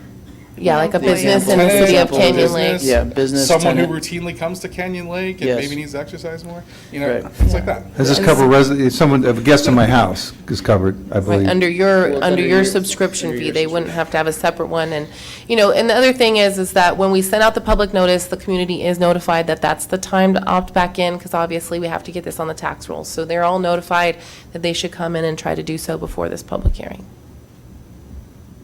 I think the example that you gave, Mr. City Attorney, that was really good was, a tenant calling City Hall, right? I'm almost positive my landlord is opted out. I don't want to get stuck with the bill. How do I get in? And Yeah. then that's what allowed us to come up with that option, which I think was perfect. And the city has really gone above and beyond to make sure that we are communicating, and I think even, city manager has implemented new policies this year to make sure that we are being as communicative and transparent with the public as possible, who's in, who's out, because the unfortunate thing that has happened in the past, and you saw the number of participation go down, and then you Right. saw it come back up. Right. Okay, you can only get back into the program by coming in, signing a piece of paper and saying, I want back in, here's a check, right? The reason that number came back up is because people opted out, and then they used the services, and they realized what a good benefit that EMS subscription is. Yeah. And so they came back into the program. And so, really making, and it's unfortunate because you can't opt into the program after you make the call, right? Right. So, we really want to remove that surprise that people may have. And like you said, I think that the most unfortunate situation is a situation where perhaps you have a property owner who opts out, because that's allowed under our program, and the tenant doesn't know. Just since we're on that, I know that we require our landlords, to go through the residential rental program. We might want to look at that application process to make sure that they're identifying that they're not going to be covering, the property, at least, because if you're a tenant from outside of this jurisdiction, you have no clue at all what's going on. I think we can do that, Mayor, and I think, maybe we can just, it might be simpler, just if someone opts out a residence, maybe we can just make a situation where we are sending notice just to the property address. and say, Right. Current occupant or tenant, and that way we're sending the notice, we know that the person gets it, because, like I said, the unfortunate situation is when someone finds out after the fact. Right, and now they got a bill that, they can't afford. Any other questions or comments? I have a question. Absolutely. I know you said that you need to do more research or find out better ways on the collection of the fee. Do we have any idea how much of that we actually subsidize? Yeah, that's a great question. I do have that. So, in fact, we tend to see that our community is pretty responsive and pays. So most of those that are owed still out there predominantly are non-residents. Some of the options that exist in the municipal code, for example, would be like data ticket, which a lot of cities use for street sweeping. AFE is going to be using that for their citations for animal control, and that really goes to the franchise tax board. And that's why we want to make sure we look into that and how do we recover that cost. So something we found in doing this research was currently the city doesn't even have a delinquency fee. So if you're late or you don't pay, there are no late fees that we've established. So that's something you may see us come back with from staff to try to encourage payment of the response fees. So we had, there are 64 citations still open. 20 have been closed, which means they've paid, okay? 64 are still open, 3 of them are on payment plans, so 61 outstanding delinquencies at this time. And there are some additional options. So, the city manager mentioned delinquency fees, and the truth is, she wanted to get that on tonight's agenda, and I came up with a silly legal reason why we had to wait for the future, so blame the city attorney. She's on the ball. One of the things that has been successful in other communities is going after the medical insurance of some of these individuals, and that is a process that I've just gone through with another agency, so I'll make sure to provide all that research to the city manager's office as she's developing a way to recover those funds, especially from the out-of-city individuals. Good question. We talked a little bit about this. Can you enlighten the council on appeals process or what that looks like internally when we have someone who believes they're mischarged? Yes, so we do have some language in the municipal code. It's another area that we need to spend some time on. I think bringing up, for example, the consideration of somebody that maybe is renting a house unaware of, there could be a better way for us to process those, or somebody that maybe is facing a hardship. So we'll be looking at the appeal process within the municipal code as well before we come back to you all next year. Yeah, I think the city manager and I, we had a constituent and our clerk as well. We kind of worked on, I think, the importance of that. I want to bring that to council and really hash it out, look at an appeals process for some of those folks that really do need help, that they meet the criteria that's needed, just because there's a lot of curveballs that could happen. So any other comments from this side? We're quiet. We're good?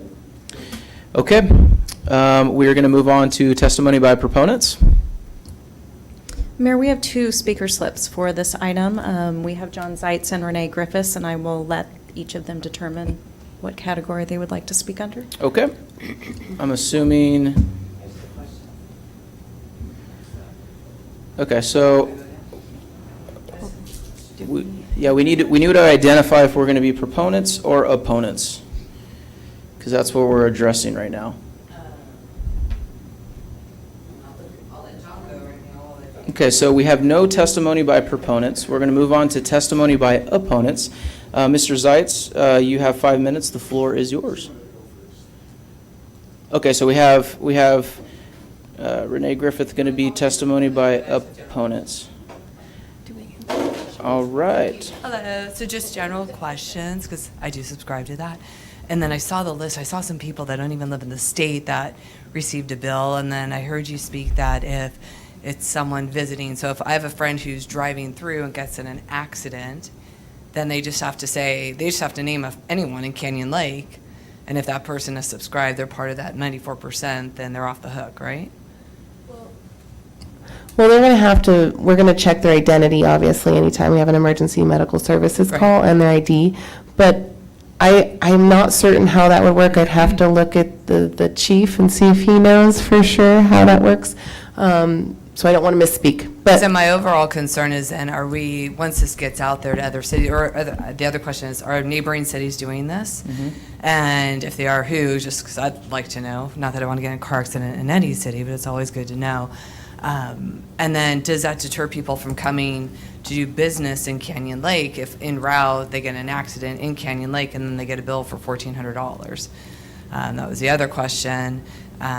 Just your comments back on. And then I know it was talked about probably a year and a half ago, and Mr. Graham just alluded to about having, when they get the bill, having it titled as medical, because then insurance companies would be more likely than not to pay for that, and that was a request of one person, because then if it gets titled as a medical bill, then you have a lot more people who have really good insurance that can opt out and not pay the $192 or whatever the amount's going to be in the future, because no, it'll be covered under medical insurance. So I would encourage you to do that as soon as possible as well. But those are some of my questions, if they can be answered.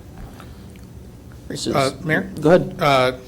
So in terms of the first question, the EMS subscription program, for if it's a residential household that is subscribed, it covers any member of that household and any guest of that household anywhere within Canyon Lake. So if someone was coming to your house, for example, and they got in an auto accident on the way in, then by the terms of the ordinance, it would cover them. And additionally, business owners may also subscribe to the program. and it would cover the business owner, their customers, their employees. Those are all specifically listed in the ordinance as well. So, you know, it could be a benefit for businesses to participate in the program alongside everybody else. The fee's the same for a business as it is for anyone else. And so I think that was the primary one. And then in terms of, you know, billing practices, it's something that we're certainly looking to get better every day. We want to make it as easy as possible for people to have their insurance pay that bill. Absolutely. I'll add too, I know you asked about neighboring cities, so this is very common, particularly in cities that do have their own fire department, because you can have the data. So for example, Corona, Marietta did have one, they do not no longer have one. I know me personally, I was in Fullerton, got in a car accident, got a nice bill, but it's very common. So right here, it's just Corona. I think you might know, I apologize because I wasn't here when this was established, but. I don't know off the top of my head. We'd be happy to do the research. I think if you go back to the staff reports from 2019, when the program was originally established, we had done a survey and included cities in Southern California that had it. But no, I don't know those off the top of my head, Mayor. Yeah, I think at the time it was before Hemet. the city of Hemet has it, but I think it was before the city of Marietta had it at the time, but they passed their sales tax, so they eliminated it. So, but yeah, I think that list was a dozen or so that was close around here, but any other, Mr. Zeitz, the floor is yours. You get 5 minutes. Presentation time. Thank you. Can you start it once the slide is up? Of course. He doesn't have that one either. Norco does have it. Yeah, Marco. Sorry, Corey, there's another one in SharePoint. Did you not have, was that, okay. Perfect.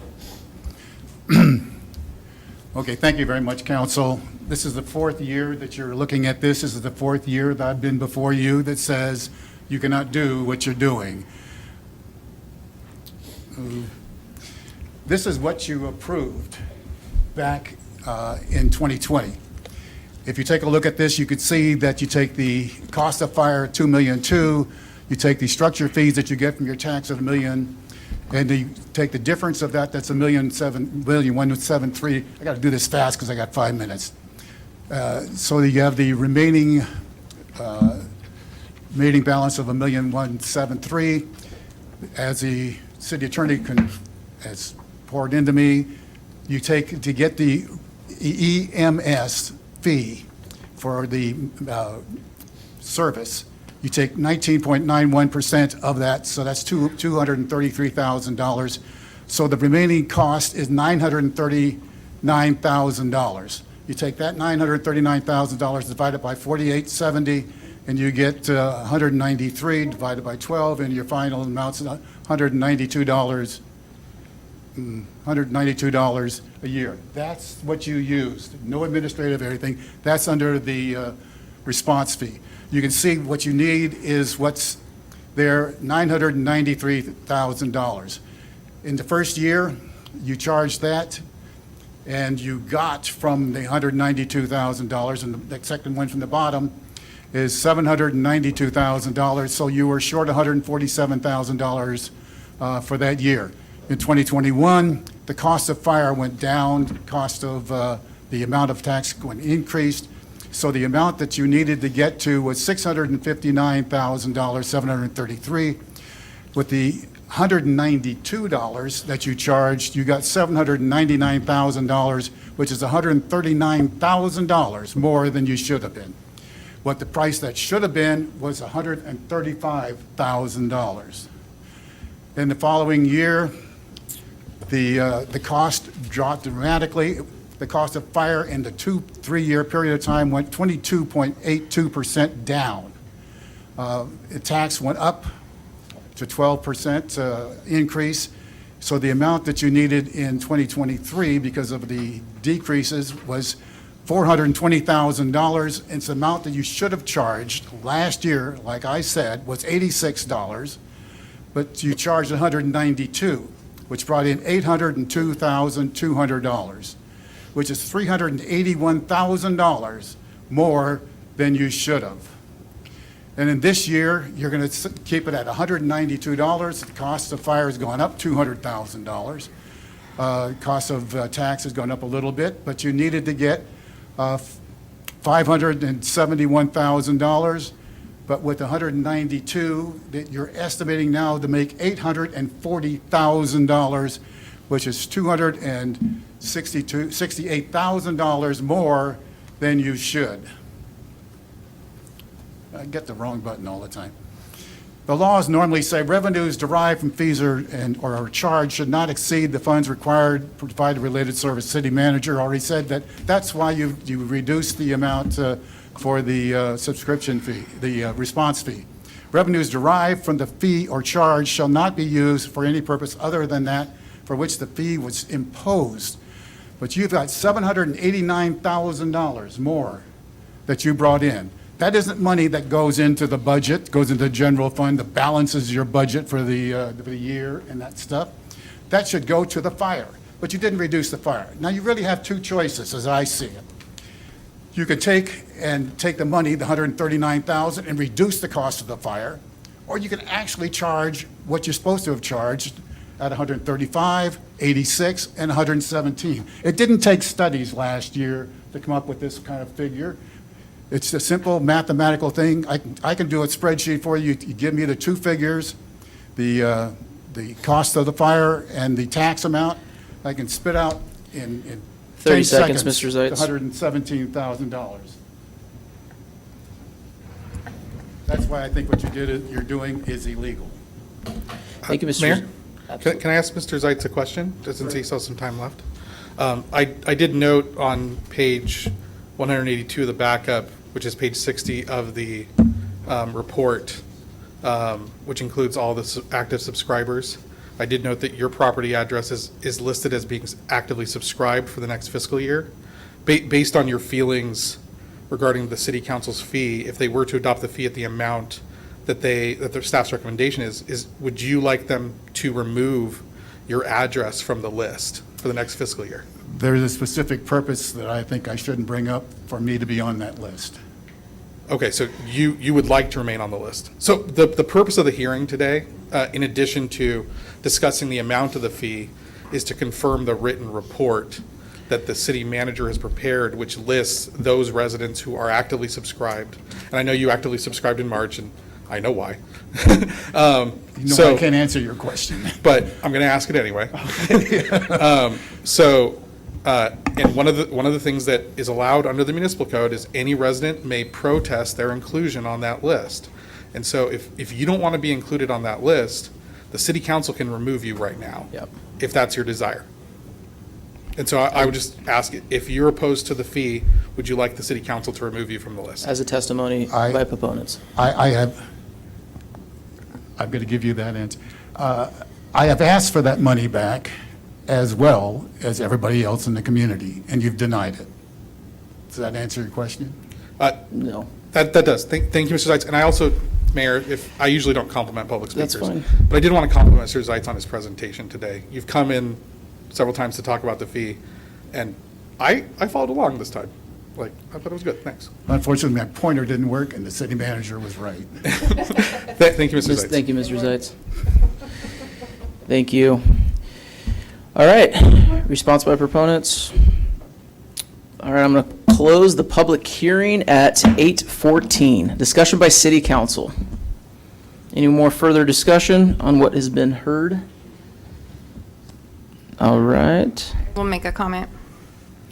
I have 2 young kids and 2 older parents, I won't say how old they are, that live with me, and a lot of stairs. And I'm grateful that if I had an issue at the Little League field or somewhere in Canyon Lake, to include my business in the town center, or my parents had an issue, that I would not get a large bill. I also think that being as fiscally conservative as this community is, that it feels good to know that I am paying for my portion, and as much as I love my neighbors, that they're going to pay for their portion. Absolutely. Any other comments? I know for me, and I still get a headache over this because my wife doesn't forgive me, but when we passed this, I made a point to make sure I opted out all my properties. I didn't do that the following year because she wouldn't let me. But I did appreciate, even in the beginning stages, how simple it was to be very transparent with the program, and even more so now. I think some of the stuff that we're looking at with your help, Madam City Manager, is really helping even make it easier for people to understand what's happening. So I want to say thank you for that. Any last comments before we take this up? Okie dokie. I do need a motion and, wait, I need a tabulation first. How are you going to do this? Of written for protest by the city clerk. Very difficult, but we have no written protests. Okay, easy. All right. Madam Clerk, now can I take a motion in a second? I do need a motion, and I need a second on this. And the motion is the fee as The motion currently- is, yes, to adopt the resolution established by the Emergency EMS Program fee for 2023-24, which is for $16 a month, so no increase. So same subscription, Same lower subscription. response. It's been the same fee now for how many years? We're approaching 3 years now, so, yep, same fee for the last 3 years. Motion. I need a second. I'll second. That's a tie. We have a motion by Councilwoman Casey Castillo, and we have a second by Councilwoman Jennifer Dane. Sorry, Mark. I do need a roll call vote. Ladies Councilmember first. Castillo? Aye. Councilmember Dane? Aye. Councilmember Terry? Mayor Pro Tem Welty? Aye. Mayor Smith? Aye. Passes 5-0. And Mayor, just to clarify that is the adoption of the resolution that establishes both the subscription and the response fee and provides for the collection thereof on the property tax bill for our residences. Thank you for the clarification. Okie dokie, now we're moving on to business item number 9. This is the adoption of resolution authorizing the revised ARPA work program, ARPA work program. Let's see here. This is going to be Corey. Oh, we got to go gentle on him. Is your presentation working, Corey? Yes. Imagine that. Yeah, I know, I saw that. He was ready to go. Good evening, Honorable Mayor, Mayor Pro Tem, and City Council members. Tonight, I will be providing an update on our American Rescue Plan Act, ARPA, funding. Thank you.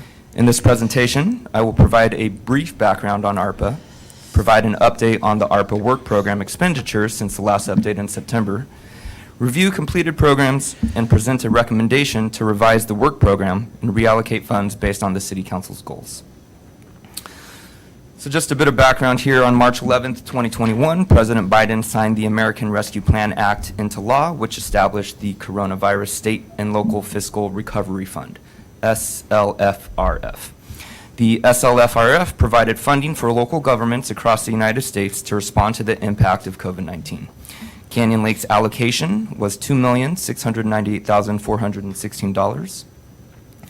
On March 2nd, 2022, City Council approved Resolution 22-14, which authorized the acceptance of these funds and established the ARPA work program, which outlined how the funds would be expended. ARPA funds for local governments must be obligated by December 31st, 2024, and expended by December 31st, 2026. So if you will recall, the ARPA work program was divided into 5 categories: capital improvement projects, vehicle acquisition, first responder premium pay, assistance to small businesses, and other government services. The capital improvement project consisted of 4 sub-programs, and here are the updates since last September. For the City Hall renovation project, initial steps have been taken to begin this renovation. The city has entered into an agreement with Holt Architecture to develop a master plan on interior improvements for this building. Last month, a 3D laser scanning of the facility was completed, which will assist in the creation of a full as-built model for the design team to work off of. For the fire station upgrade/equipment program, equipment purchases and upgrades continue to occur at the fire station. Both bathrooms have been remodeled. A diesel exhaust extraction system has been added. New equipment was purchased for the reserve engine, and new apparatus bay doors were installed today. Repairs to the city-owned building at 31542 Railroad Canyon Road. $50,000 has been used to repair damaged drywall in multiple units and to paint the exterior of the building. Additional work to be done includes interior painting, electrical improvements, and HVAC upgrades. The last category, or the last program in this category, was the city enforcement dock.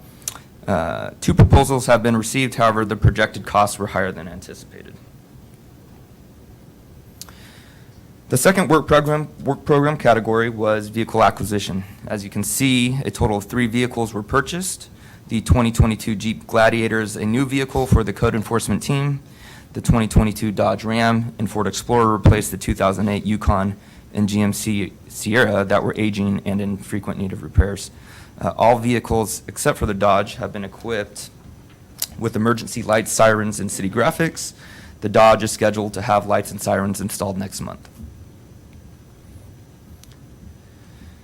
The third work program category was first responder premium pay. The city provided a one-time payment to each employee of the fire department who was on active duty during the pandemic. All eligible employees were paid, and there has been no change since September. The fourth work program category was assistance to small businesses. Assistance offered came in the form of 2 small business grants and an e-gift card program. The first grant program was the Small Business Emergency Relief Grant, which offered funds to pay for rent, utilities, or other operating expenses. To qualify, applicants had to demonstrate an economic hardship due to the pandemic. The city received 2 applications for this grant and awarded a $10,000 grant to Studio One Hair Salon. The second grant program was the Small Business Assistance Grant. This program offered funds that could be used for business marketing assistance / applying for other COVID-19 relief funds. The city received a total of 4 applications, however, none of the applicants were able to demonstrate an economic hardship. Another program that fell under this category was the Community e-gift card program. This program offered bonus cash to those who purchased an e-gift card, which could then be used at any participating business. We had a total of 19 businesses participate and almost 200 people purchase gift cards. As you can see on this graph right here, the big winners of the program were the Canyon Lake Lighthouse Restaurant, Hair by Hanny, and PZA. It's important to note that the city made a initial deposit of $15,000 into this program, and that $15,000 turned into almost $40,000 that was infused back into local businesses here. So huge. The last program under that category was a $12,000 payment to the Canyon Lake Chamber of Commerce to administer both the grant program and the e-gift card program. All of these programs are now complete. The final work program category was titled Other Government Services, which included $10,000 for the junior lifeguard bus rental, $60,000 for HDL consulting services to assist in the formulation and execution of the ARPA work program, and $326,416 for the city's contract for law enforcement services with Riverside County Sheriff. The only change from the previous update is that the invoice of $4,920 has been received for the junior lifeguard bus rental. So that concludes the updates on the ARPA work program. Based on the fact that several of these programs are now complete and there are remaining balances, and to ensure that these funds are obligated and expended in a timely manner, staff is recommending adding new programs to the ARPA work program, as well as reappropriating these unspent balances.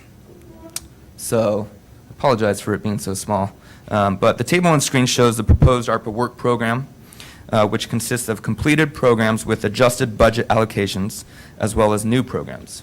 A red arrow indicates a decrease in the allocated budget, whereas a green arrow indicates an increase, and the blue arrows indicate no change to the budget allocation.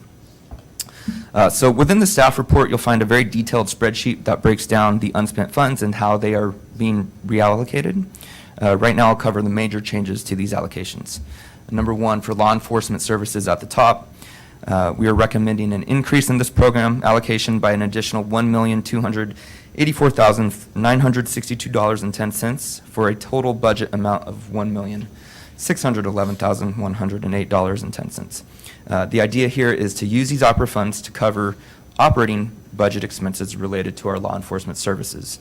This would result in a savings within our operating budget. The savings will then be designated for capital project funding in the city's future capital improvement plan, which will be presented to council next month. The second item would be the majority of the Allocation for law enforcement services comes from the City Hall renovation project, which is why you see a significant decrease there. That's the second item down. Number 3, due to unanticipated costs associated with the bathroom remodel and an increase in the cost of the apparatus bay doors, staff is requesting that an additional $30,000 be allocated to the fire station upgrades. Number 4, repairs to 31542 Railroad Canyon Road is to be reduced by $50,000 and reappropriated to law enforcement services. Number 5, staff is recommending, it's not on here, but staff is recommending to abandon the previous city enforcement boat dock program and reappropriate those funds to the new fire station architectural design program, which I'll talk about in a second, as well as law enforcement services. Corey, if I may? Yes. I'm sorry, it's the glare, and then it's also the smallness, like you had mentioned. Yeah. Just clarification, Railroad Canyon, allocation of funds, where were we at?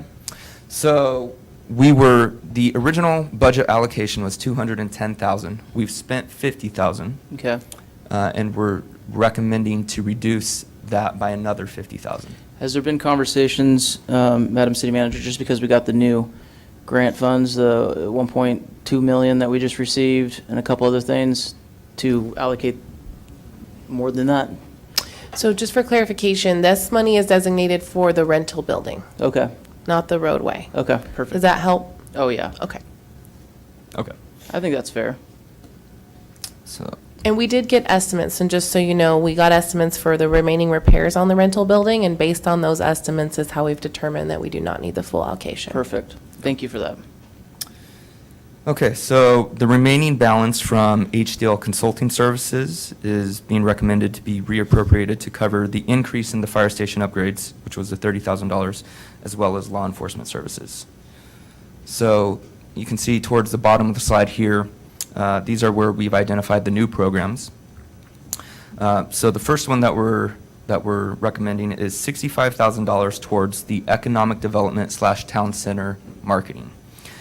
This would go towards promoting and implementing the town center specific plan, marketing the town center, and conducting economic development studies that will aid in understanding the existing uses and ownership, revenue generation opportunities, market acceptance and retail performance, consumer demographics, as well as midterm and long-term possibilities for future economic development opportunities for the town center. The second new program would be fire station architectural design. So staff is recommending we allocate $60,000 toward hiring an architect to conduct 3D modeling and provide a structural assessment of the fire station. The assessment will help identify options for future expansion and the opportunities and challenges related thereto. This assessment will also aid in the development of a long-term capital improvement plan for the station, which can be used to pursue grant funding opportunities in the future. The third new program is fire chief bonus payments. Staff is recommending $35,000 towards performance bonuses for the fire chief and battalion chief for meeting and exceeding all goals related to opening and operating the fire station in its first year. And the last program that we're recommending is, we're calling it small business support. This would be $20,000 toward another community e-gift card program, as well as a city-hosted series of events to support our small businesses and attract consumers to our town center. The community e-gift card program would be structured very similarly to the previous program, and then preliminary discussions on the events are focused on bringing in hot rods or classic cars, and possibly having vendor booths, food booths, a band, a beer garden, and this would be in a farmer's market style setting. So, that concludes my presentation. I'm happy to answer any questions. All right, we are on business item number 9. Any questions, I have colleagues? comments. Absolutely. Please. Yes. Lots of comments. First of all, thank you for a very thorough presentation. I love ARPA money. I wish it was unlimited. But this is great because it offers the opportunity for us to kind of focus on some projects that maybe would sometimes be put to the wayside for other items. Some of the things that I want to kind of highlight, the City Hall renovation project, when we started talking about this a while ago, it was because the library was in the upstairs, and the county was running that. And when I know Jeremy and I started, City Hall was smashed into the upstairs to the point where it was almost unmanageable and unworkable for the staff. And that was before we increased staff. So in increasing staff and increasing the services to the community, we had to go over to the admin services building, which we were lucky enough to lease, right? And at this point, the county has moved out, but we still have a lease and obligations under that lease. But I'm excited to get City Hall back into one hall versus a hall and another administrative building. I think that's good for staff, and I think that's good for the public to know specifically where to go as opposed to which building they may be needing to go to. I'm excited that we can use this money for the fire station upgrades. It's crazy to me that it took ARPA money to do diesel exhaust tubes or whatever they are so that you guys are safe. Those things are super important, and I'm grateful that we have this money to make an easy decision to fund upgrades like that. I saw a comment on Facebook about us spending a bunch of money on vehicles. We don't have a fleet like other cities. Our vehicles do multiple duties. They go out into the BLM land. There's all kinds of uses for our vehicles, such that they require different upgrades. It's nice that we can use this money and not have it come down on the taxpayers Right. to have these vehicles.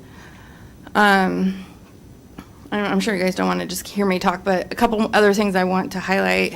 I'm excited to say that we contributed to the first responder premium pay like every other city.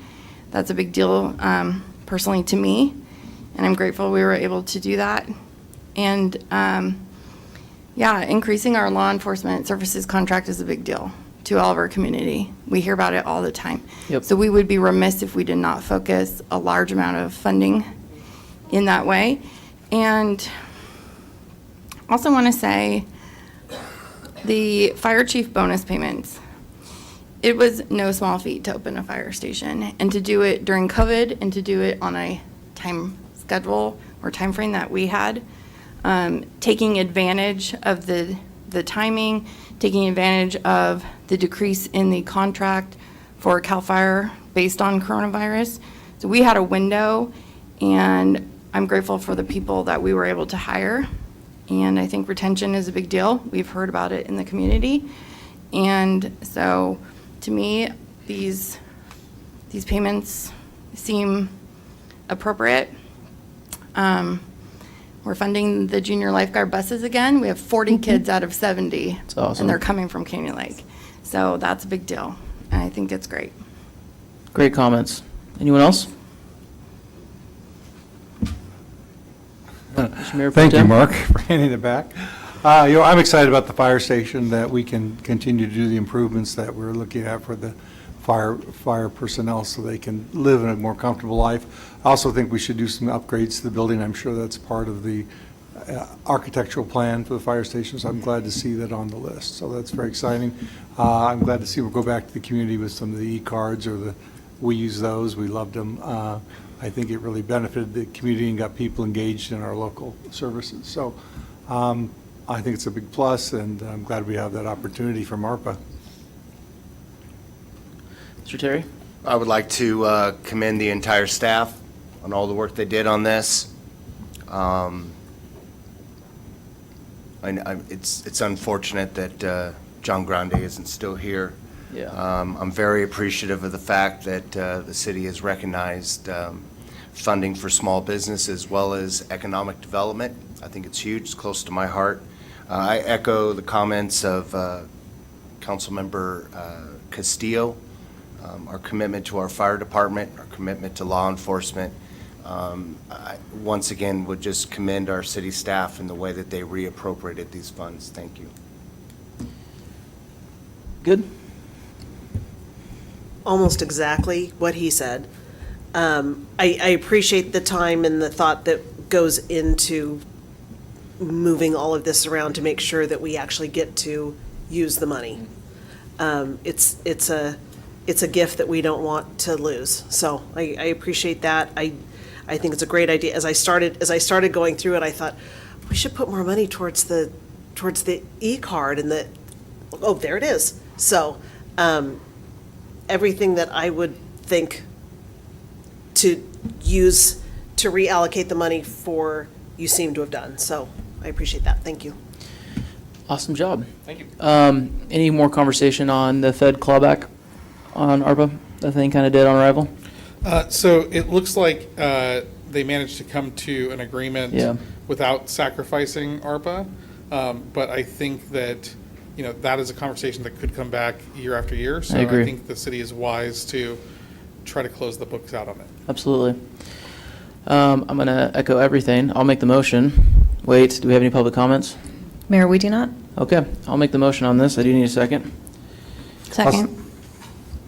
Okay, I made the motion, and Councilwoman Casey Castillo made the second. I need a roll call vote, please. Councilmember Castillo? Aye. Councilmember Dane? Aye. Councilmember Terry? Aye. Mayor Pro Tem Welty? Aye. Mayor Smith? Aye. Passes 5-0. All right, we're going to take a 5-minute break. It is 8:36.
Back into session. Everyone is here. It is 8:42, and we are going to start off with business item number 10, and we're looking at our budget fiscal year 2023-24. This is the adoption of the budget, and I'm going to take up public comment first. Do we have any public comments on this item? Of one public speaker on this item, Renee Griffiths. Renee, the floor is yours. You get 3 minutes. All right, thanks so much. I just wanted to highlight one thing when it came to salaries and taking off of what Casey had said many, many months ago, but just wanting to make sure that we paid our firefighters prevailing wages, which was a shock to me because I never looked at what they made, or no offense, guys, I never looked at that. So when I was looking at what's being proposed and then comparing that to what we pay other city staffers, and what I did is I took their hourly wage and I multiplied it by 2,880 hours since they work 240 hours a month, and then just multiplied it out from there. And I'm sure our salary employees work more than a typical 160, but I'm guessing they're 160 to 180 on average. So I want to start with a firefighter paramedic. Their annual salary is $62,409. Staff executive assistant gets paid more at $62,759. An engineer, firefighter engineer, $68,659. Code enforcement, and this is all at step C, by the way, I just used the median. Code enforcement officer, $69,606, so gets paid more than an engineer. Engineer paramedic at $72,057. Building permit technician, $74,170. Fire captain, $75,484 and change. Senior code enforcement officer makes more than our fire captain, and they make $77,308. Fire captain paramedic makes $79,257.60. Code enforcement supervisor makes $85,581. So I do know, and I saw that you increased their benefits, and that was fantastic. So I looked at that and broke it down by how many employees, and it looks like their benefit package is pretty much on par with, from a cost to the city, to what we pay the city staff, or what you pay the city staff. So that's pretty average. So I wanted to go back to what you guys were saying earlier about why you voted for the ability for city council members to have health, dental, and vision benefits, and it's to attract. And good news, we've already attracted, so now we want to retain and maybe attract a few more when these guys and gals decide to retire in the future. So things to consider: if we just increase their pay by $1, that impacts the budget by $25,920, and that's paid for everyone who is not a battalion, who's not the battalion chief or the chief. So with that, I just did $1 times 9 employees times 2,880 hours gives you $25,920. So if we multiply that times 4, and we just gave everyone a $4 hour increase above what's already there, you're going to put $11,520 per year in their wallets, and that'll impact the city budget by $103,680, which is less than the health benefits that you guys have elected not to take. So I'm just throwing that out there as consideration to Thank you, Renee. try to get them up. Thank you. All right, thanks. Nailed it. Got the time. Thank you. All right. Any more public comments on item 10? Mayor, we do not have any more public comments. Perfect. Thank you so much. All right. We are moving on with Terry Shea, our finance director. Tell us how we're looking for our fiscal year 2023-2024. Yes, sir. The Your biggest Honorable item of the night. Mayor, City Council, City Staff, glad to be here. So we saw the draft budget back in May. We made just a few changes. I have a slide in here. I probably should have put it first, but in my infant wisdom, I didn't. Sorry about that. So we have the proposed general fund revenues are $7,572,000, an increase of about $332,000 over the prior year. $7,241,000. Proposed general fund expenditures are $7,534,000. Next year, I think I'm going to round, which is an increase of $694,000 over the previous fiscal year's budget of $6,840,000. So the proposed budget reflects a general fund revenues over expenditures of just a little bit under $38,000.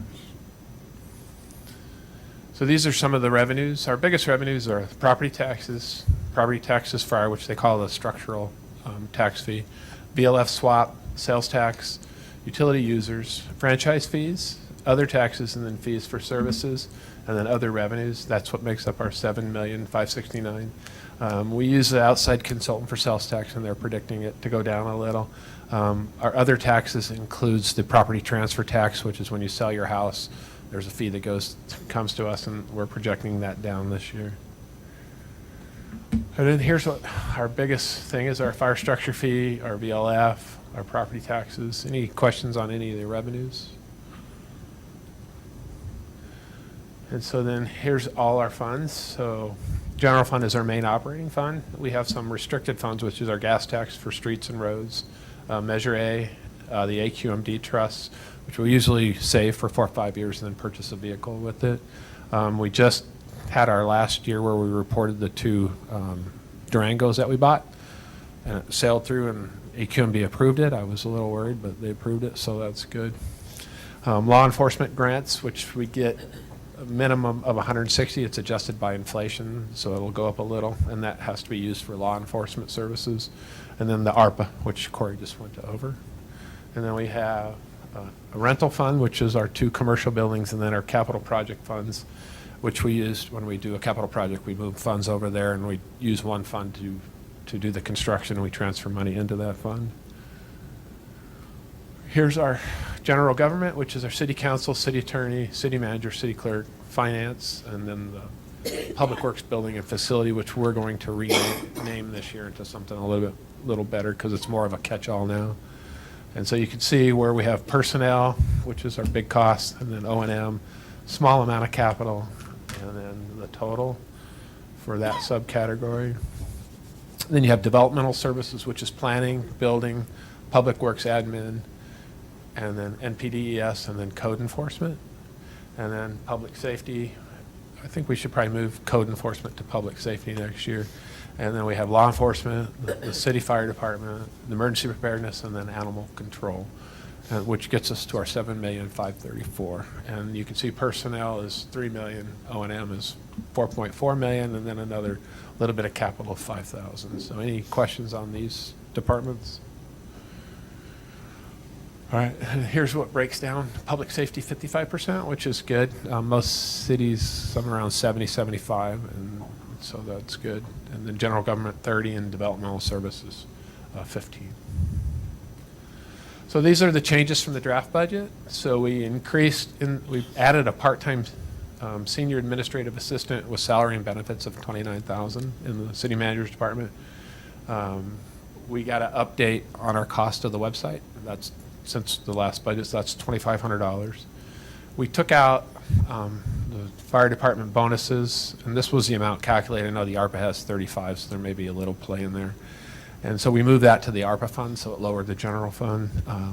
Increase of $3,700 for liability and property insurance. We got an updated estimate from PERMA, and that was the increase. Increase in $3,000 in interest income because we have money invested a little higher now. And so I think we'll do better. And then the ARPA fund, which just went over, Corey, and you approved. Some of those changes are in the ARPA budget, but the one with the moving to the sheriff services, so when you get the adjusted budget, those will be reflected.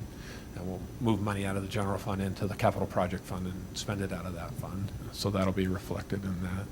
So any questions on these changes? You guys are too easy. All right, expenditure summary by fund. You could look at the top there. I took out all of the capital, except for the ARPA, from our gas tax funds, and those will come for you in July, and it'll include all the only thing I left in there was the HSIP program, which we already knew the amount, and that's what's in there. So any questions on the expenditures? No? So this is a schedule that shows our beginning estimated fund balance, the projected revenues, expenses, and so we end the fiscal year with about $5.4 million in the general fund. The gas tax measure A, those do not have the capital component yet, so that will come for you, and then we'll adjust this schedule. And then the capital improvements fund, a lot of that money was left over from the last time we did Railroad Canyon Road with TUMP money. We went to 3 lanes both ways. And that was made up of like 5 different revenue sources, and so there's a little bit left of each one of those. And we'll let Interwest figure out what to do with that money. So. And so our next steps is the capital improvement plan budget in July. In August, we're going to do a 5-year projection, strategic planning, and then hopefully we get the SAFER grant. And then February, mid-year adjustments, which will bring in the cannabis money if we get that money then. So any questions on the next steps? I just want to be clear, we are not incorporating any cannabis money in an effort to be conservative with our projections. That is correct. Yeah. Okay.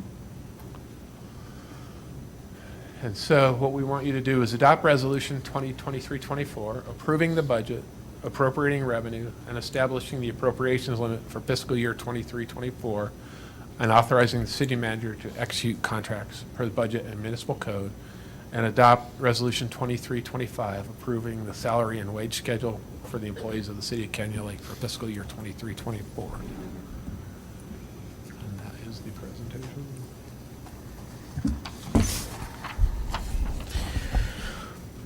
Are you sure you want us to do that? I do. No filibuster? Any comments from the council? Any questions? Any concerns? I know everyone up here has done their homework extensively, but now's the time. I have comments. I can kick us off. Well done. Honestly, I think it's the hard work of the staff on this one, and kudos to you, city manager, first budget, making it happen.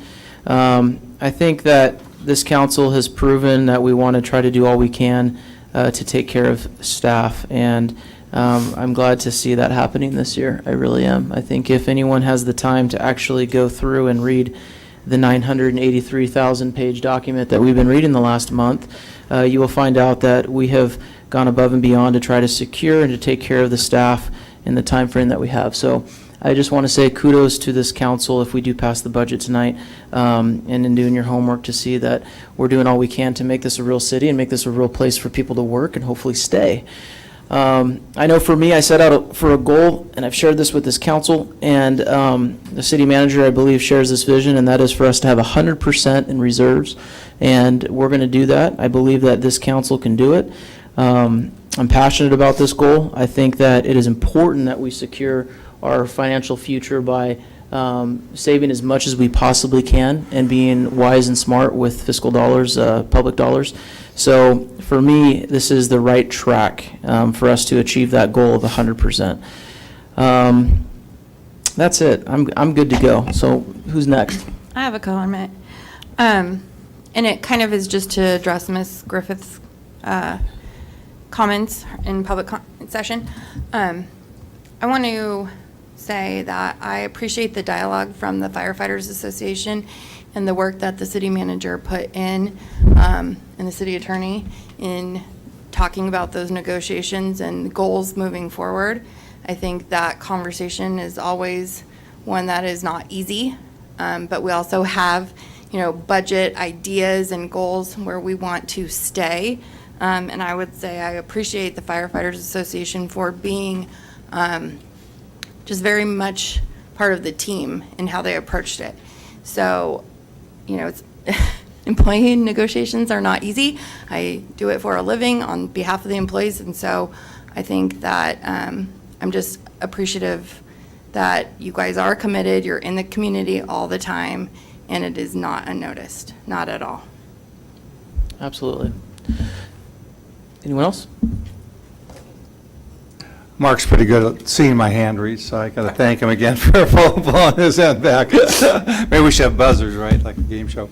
No, I just always amazed that the budget of the city is much like a household budget, and you have unpredictable expenses and unpredictable revenues, losses, and we have to adjust accordingly. This year, I think, is a little tighter on the budget than the prior year. We did raise a little bit of salaries, and we were trying to reach out and do more for the members and the people of Canyon Lake. But, again, the inflation has hit us this year. We don't always roll the revenues at the same rate of the expenses because that kind of occurrence does happen. And again, our funding sources, as you can see, we get grants and we get additional funds from outside sources, which we have literally almost no control of. So we just got to thank Terry again for using his years of judgment to give us what is the most predictable outcome on our budget. And just want to say thank you and giving us the heads up for warnings ahead. Thank you. Thank you very much to the entire staff for all the hard work. I think it was a great idea not to include the cannabis money. Yep. I think at first I was like, let's put it in there. We can make this look different. But I think to take this conservative approach is the right thing to do. It's always been kind of up in the air, and I really do appreciate that staff treated it as such in preparing this budget. One of the things I wanted to mention earlier is, I think the mayor touched on it, is this council's commitment to professionalizing our city. I think that's a really good word. The one thing that stuck out with me after reviewing the budget is our city's commitment to the city staff, our city departments, and the men and women of our fire department. It's an investment, and you look at some of these numbers, it can be kind of scary. I know that we are committed to moving forward. We're committed to growing, and I appreciate that about this budget. We could have done things entirely different, and I do appreciate the commitment. I also think I'm not alone when I say that to all we employ, this council expects what we're investing in. And I know that you guys have all proven that time and time again. I was telling Nicole, when I meet with like Corey or I meet with some of our city staff, it just makes me wish I'd had spent more time in school. But they are some of the brightest people that I get to associate with, and I'm very appreciative of them. And I think you are 100% worth the investment and the commitment. I also look very forward to the 3- and 5-year plan. I think that was a very smart thing to include, and that we do have the opportunity possibly by the end of the year to kind of take a look into our future. I had a meeting with the association, and Brendan was there. As the city does better, we expect to share that with increasing our talent and rewarding our talent. And it's just so important that we as a city prosper. And I know that everybody on this council is working their tails off to see that we do prosper, not only this year, but in the years to come. And I think that's the commitment we made here tonight. Good. I want to say thank you for all the work with you, Terry, and the staff to put the budget together. And I don't know how other cities do it, and I would imagine that there would be a lot of questioning back and forth and questioning what's here. But what a lot of people don't know and don't see is the depth of information that we're given for the budgets, and the responsiveness to questions that we have makes it very straightforward and kind of easy for us to look at and say, okay, yes, that makes sense. We weren't crazy in this area. We didn't completely undercut in this area. It all really makes sense. So that's what makes it easier for us to look at this and say, yes, that's the solid plan. It makes sense. And we don't have to go back and forth a lot. It happens quite a bit in other places, so. I would imagine. Yeah. All right, are we good? Any other comments, questions, concerns, issues? I have one more comment. I hope that we can stay on the trajectory of being conservative, because when you look at this budget, it reflects that. I think Jennifer just made a really good point, and we talked about it in the Finance Committee. When you look at this, you see that we are really trying to make sure that we stay on track, stay on budget, and don't have to do a bunch of budget adjustments later. And I think having a plan at the beginning and sticking to it is important. Exactly. It gives our citizens an idea of what we're doing, why we're doing it, and then we don't have to backtrack later and say, well, we forgot about that. So it's a good idea. Some cities that lay off like 11 or 12 people halfway through the year, so, yeah. That is a full-on nightmare. And that's I what we would were never trying want to that to avoid. happen I here. would leave Nicole by herself. Yeah. Seriously. That's definitely what we're not trying I to do. appreciate all the help to staff, especially the chief. He's responsible for that budget. Keeps me honest all year long. I mean, I call him when he's at the, what do they call that festival?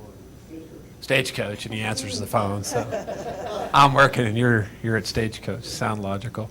And then working with Nicole this year, she's bringing a new set of eyes and lots of new questions and keeps you on your toes. And I am going to hire Corey on the side to do all Good. my PowerPoints from now on. Yeah, because it actually works when he does it. Well done. Maybe we need to cut some budgets from his department. But it is It's working too truly well. a whole staff together, and I like bringing it in May at a very relaxed setting, and then gives you guys a month to go through it. And I appreciate that. I mean, I really do. And you did a great job, Nicole, on, at least reaching out to me, and I know the others as well, and just any questions. And it's a lot. I know that I've spent, we get the privilege of talking to one council member, and I know that Mr. Terry and myself spent a lot of time on this. So I appreciate all the work. I really do. With that, we already took care of public comments, so we can entertain a motion, and this is to adopt Resolution 2023-24 and 2023-25. Am I reading that right? This is to adopt business item 10, which is the fiscal year 2023-24, an adoption resolution approving the salary and wages. Where am I at? Yeah, I'm good. Is it? I know, but is the motion 2023-24 and 2023-25? Yes. Okay, thank you. That's where my confusion was at. Okay, I need a motion on that crazy resolution that I just tried to ask for. Motion. I need a second. Second. All right. I need a roll call vote, please. Councilmember Castillo? Aye. Councilmember Dang? Aye. Councilmember Terry? Aye. Mayor Pro Tem Welty? Aye. Mayor Smith? Aye. Passes 5-0. Thank you. Mr. Shea, do you need water? The next one's yours, too. All right, we're moving on. Business item number 11. This is the adoption of resolution approving the revised fund balance policy. I'm very excited about this. I am extremely excited about it. Do we have any public comments? Mayor, we do not. Perfect. As I stall some more, we have water. All right. We are good to go. PowerPoint works. Hello. I won't introduce myself again. It is yours. So we have a revised fund balance policy. Back in 2011, the Governmental Accounting Standards Board adopted GASB 54, which made cities adopt a fund balance policy and other things. Made life a little easier for cities, especially because if you looked at a city's general fund, it was just all over the board is what they were doing. So they brought consistency to the reserve section of your financial statements. So we appreciate that. So reserve policies are a best practice for government agencies. The GFOA, which is the Government Finance Officers Association of America and Canada, recommends them. They're mandated by GASB 54, and mostly you have them in general funds, internal service funds, and endowment or enterprise funds, but not so much all the special revenue funds. Provides funds to address emergencies or unanticipated expenditures. Cash flow within each fund sometimes uses part of replacement reserves. Aligns with this city council's goals, gives credit rating agencies and others comfort that management will adhere to fiscal policies, crucial to keeping balance in lean revenue years, and we've seen those during the recession where the revenues dropped.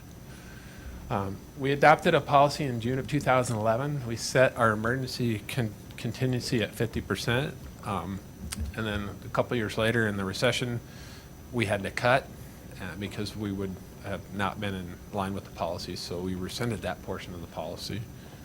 Our actual general fund reserve has gone from 87.58 in 2017-18 to 68.21 at the end of fiscal year 21-22. And we all know what happened in 21-22. We spent quite a lot of money on startup and capital for the fire department. And then in 19-20, I think that was our last deficit year for budgeting, and so we had a deficit that year. General fund reserves are projected to be at approximately 72% at the end of 2023. And so we have a reserve, we have a surplus of 38,000, which would then bring our reserves to 72.75. This does not include the cannabis revenue. And so what we're doing is recommending a formalized revised reserve policy and seeking council's concurrence with this policy. So what we want to do is differentiate between 4 categories: emergency reserve, 10%, contingency reserve, 5%. And we have a lot of new equipment. You saw the new trucks and the fire and all the equipment. So we want to be able to replace those at the end of their useful lives with cash and not having to use debt. That's our goal. Each one will have, and then the surplus reserve, which would be 85%. So if you add the 85 plus the 15, you get to the 100 that the mayor is looking for. Each one of the policies will specify what you can use it for, as we'll just go towards that. So the emergency reserve, 10%, only to be utilized in times of a city council declared emergency, such as a natural disaster, COVID, or unforeseen emergency by a 2/3 vote. Included in the policy is requires staff to submit for council approval to do it, and then requires replenishment within 3 years. And if you're uncomfortable with the 3 years, we could change that to 5 years or whatever you're comfortable with.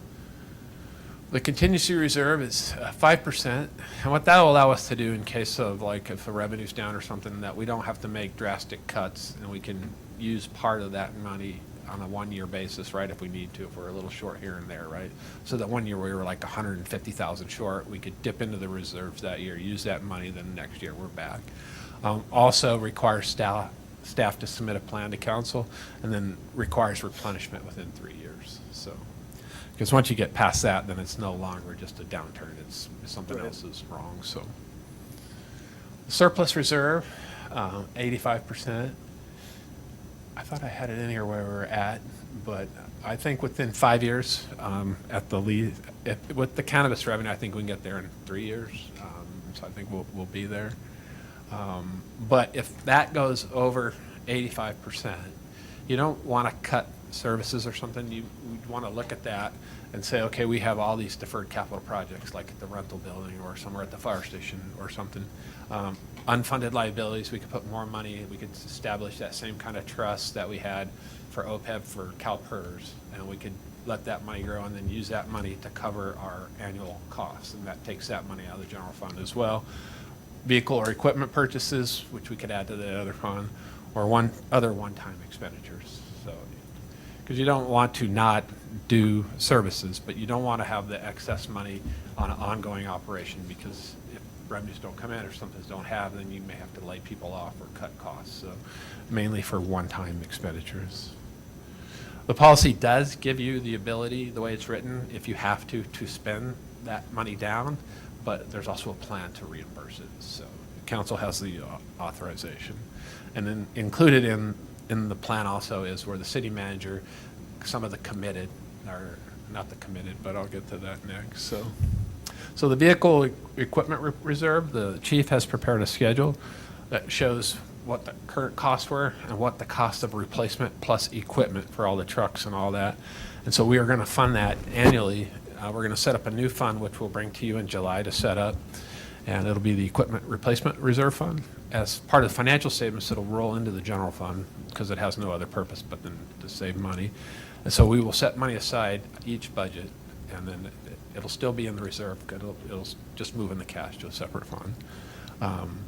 And then the goal is, like you said, I said, to pay cash for equipment as we need it, so we won't have to finance the next truck. Yeah.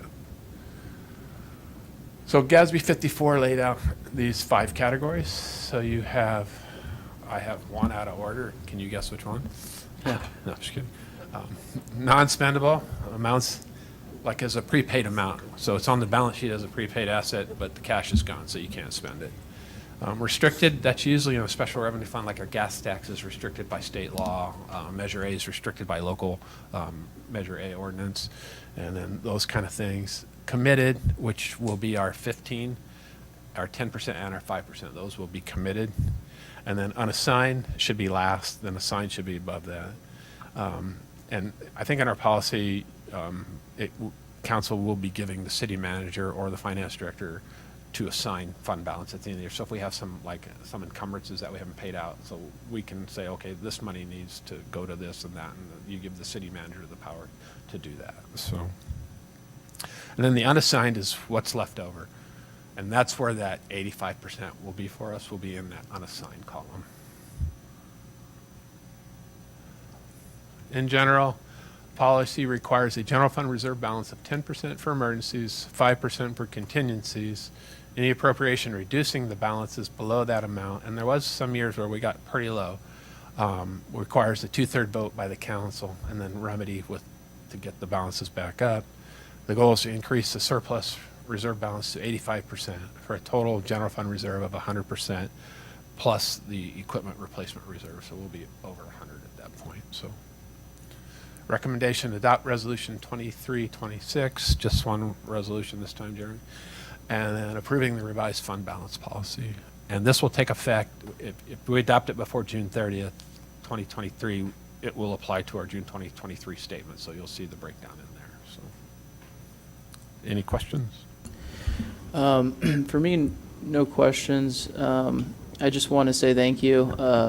You know, it's. I've read this obviously when they put it out on Thursday, but it's exciting to see that we're creating a policy that concretes the city, takes a 2/3 in order to change. I think that's so crucial. It's for me, it's a little overwhelming because it shows. I mean, we've come so far in 4 years. And to see that we're making these kind of strides, I just think it's absolutely phenomenal at what we think and value the health of the city. So thank you for putting this together. Thank you, staff. This is true and dear to my heart. Does anyone have any questions or comments? I have a couple questions. Ladies first, sorry. Oh. Councilwoman Casey Sorry. Castillo. I'm in the way, so I get to block body language. And I just kind of wanted to reiterate what we talked about in the Finance Committee meeting on this topic this afternoon.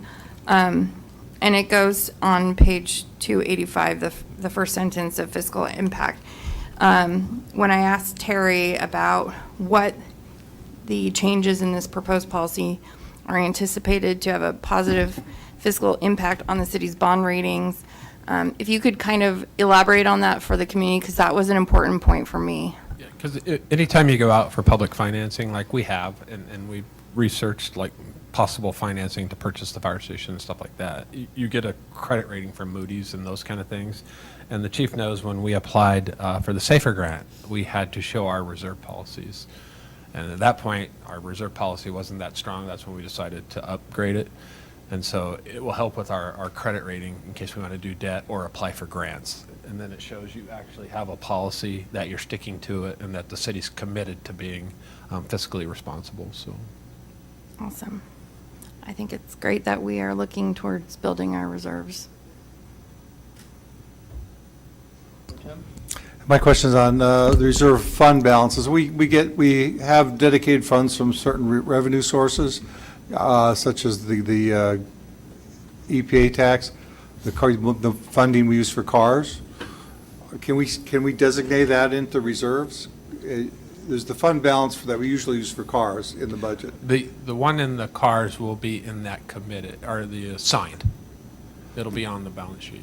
So it'll roll right in our Yeah. next year when we do the budget, it'll show Yes. the money going into out of that fund. So we're not pulling all the money out of the general fund to go in reserves. It's coming out of generally the same place as it comes out Yes. now. Yeah. It's just organizing it in a fairly clearly understandable way so that we know where we stand, especially when it comes to fire department equipment. We don't get the surprises going down the road. If we get a grant fund for some sort of fire equipment, we would take that grant funds and basically align it in the reserve fund for equipment. That's the kind of actions we'd be You taking. definitely could add that to that balance, and sure. Even though you may have to subcategory it Right. out a little bit. Or you could reduce the amount you move over there, but either way, so. So 2/3 vote would be 4 of us would have to vote. For the equipment, that you wouldn't need a vote. Now, if you wanted to, if some opportunity came along to buy another building or emergency repair needed somewhere, you could take part of that 85%, right? Or part of the contingency, and it would take 2/3 vote, yeah.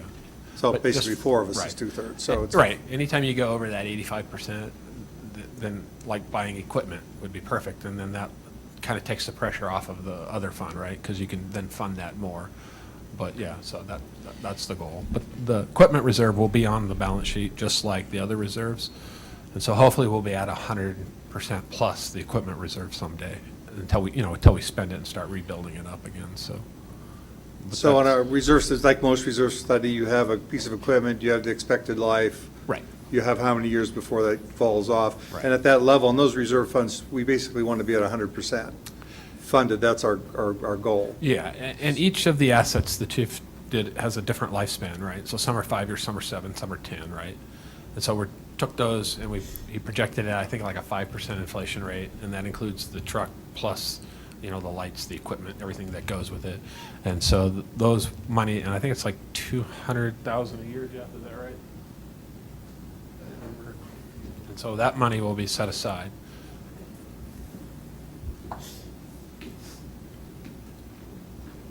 Sorry, I believe for the entire fleet of all the vehicles, after we take the one engine out, it's going to be around 300, a little over 300 a year. Okay. And again, the apparatus is being purchased with all the equipment on board, so that was factored in as part of the replacement schedule. So for the equipment on the fire apparatus, there should be no additional equipment. Is 2/3 normal as opposed to a majority?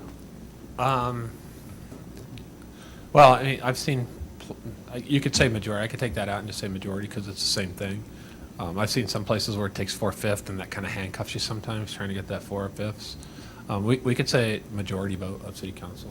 I mean, I don't know about this council, but I know that I would prefer it to say Okay. majority. I mean, Yeah, it takes that's- 3 to rule here anyway, Yeah, so, yeah. just so it's clear. I We'll mean, change that to majority vote. Mayor Pro Tem made a comment about 4-1 for 2/3, but majority of vote is how I read it. Okay. So, if everyone's okay with that, I would be okay if we change the language. yeah. Yeah. Change it to majority. To majority. Or, yeah. So it takes, 3. It's what we're used to. Any other comments? Are you making note, Chair? Mayor? Yes. Hate to be the city attorney in the room. Please When you do. say majority, do you mean? 3-8. You mean 3 votes? Yeah, 3 votes. So a majority of the entire Majority of the council, council. not a majority of the people present? Because you could have 3 council members present and Yeah. 2 are a majority. Thank you, Mr. City Attorney. I know, I woke up just in time for that. Gummy bears are working on your end They of the are. table. Yeah, I think it has to be majority present. That's what Okay. we're used to. Yes. I mean, that's And- that's and how I'm we. only thinking emergency situations. I get it. May COVID. not be able to get you Yeah, all Zoom, here. the whole thing, right? Yeah. So it's majority who's present, right? Okay, so majority present. I think Gen- that's better than 2/3 because Yeah. you might not have People here. Yeah, in an emergency situation, I could be, we could be, I mean, if it was last week, no one would be here. But, that's the thing. So, all right. Anyone else? Any comments? Any questions? So staff noted to make that change. I do need, we have no public comments? We have no public comments. Probably going to get that the rest of the night. Okay. I do need a motion and a second on this. I'll motion. Second. And this is for adoption of Resolution 2023-26. This is our approval of revised fund balance policy. Roll call vote, please. Councilmember Castillo? Aye. Councilmember Dane? Aye. Councilmember Terry? Aye. Mayor Pro Tem Welty? Aye. Mayor Smith? Aye. Passes 5-0. Okay, we're knocking it out. 3 more to go. Business item number 12. This is our approval of CPI and pass-through adjustment to solid waste rates. I believe Mike Borja is going to be presenting this one. Do we have any public comments? We do not have any public comments. Let's talk trash, Mike. Sorry. That sounded funny. Good evening, Mayor Pro Tem, City Council. Tonight, City staff is recommending that City Council adopt Resolution 2023-27 approving CPI and pass-through adjustments to CRNR's solid waste rates consistent with the Government Code Section 53756. On April 5th of this year, the city received correspondence from CRNR Incorporated requesting an annual rate adjustment in fiscal years 23-24 due to changes to the CPI and disposal fees charged for their services. According to CRNR, the change in the annual data from the Bureau of Labor Statistics for calendar year 22, CPI for all urban consumers increased by 8.7%. I know this is really exciting, right? It's so fun. In addition, the County of Riverside's Waste Management Department indicated that they would be adjusting their disposal rates by 7.3%. Therefore, CR&R prepared an updated rate schedule, which is part of the attachment number 2 in your staff report in front of you, passing these adjustments through to the various rates effective July 1st of ’23. The rate adjustment for residential standard service is a proposed increase of $2.81 per month, which brings the monthly totals from $34.44 a month to $37.25 a month. Similar for commercial, industrial, and multifamily residential refuse service, the typical 3 cubic yard bin with pickups once per week will increase from $178.29 to $193.48 per month, which is an increase of $15.19 per month. With that said, staff recommends approval of Resolution 2023-27. I do want to indicate also to this adjustment will also be an increase in the franchise revenues for the city. Thank you, Mike. I appreciate it. Just for the record, I had the conversation with Alex Brekovich, our government relations officer over at CR&R, and he wishes he could be here. Unfortunately, as you know, our city attorney pushed our council meeting to a day that now Wildemar has their council meeting, so we miss out on so many different services, like Captain Rails and Alex and other people, so we can blame it on the city attorney on why we have to pass this, not Sacramento. But with that, he said if he had any questions on this, which this is just Sacramento doing their thing, right, Mike? Yes, that's correct. So this isn't CR&R asking for more funds on, hauling trash. This is just regulations. Do you have comments, Mr. City Attorney? Mike, what's the monthly rate for residential again? Because the backup. $34.44 currently right now, and it's going to be adjusted to $37.25 per month. Okay. Do we have that in the backup somewhere? We do, yes. Page 294. Page 294. I think the reason is their schedule of rates has additional charges associated, and so what you're seeing is the $2.99 for like the organic is added to that. Yeah, the only reason I was asking was because The schedule of rates is very unclear. the rates that are attached as Exhibit A, which are the rates that the resolution is approving, says 34.26. These are the similar calculations that we used last year's rates. Okay. Okay, so what it looks like is, And there's You a add three fully automated. I just wanted to make sure, because we don't want to Yes. come back because attachment A was Yes. off. Attachment A is correct.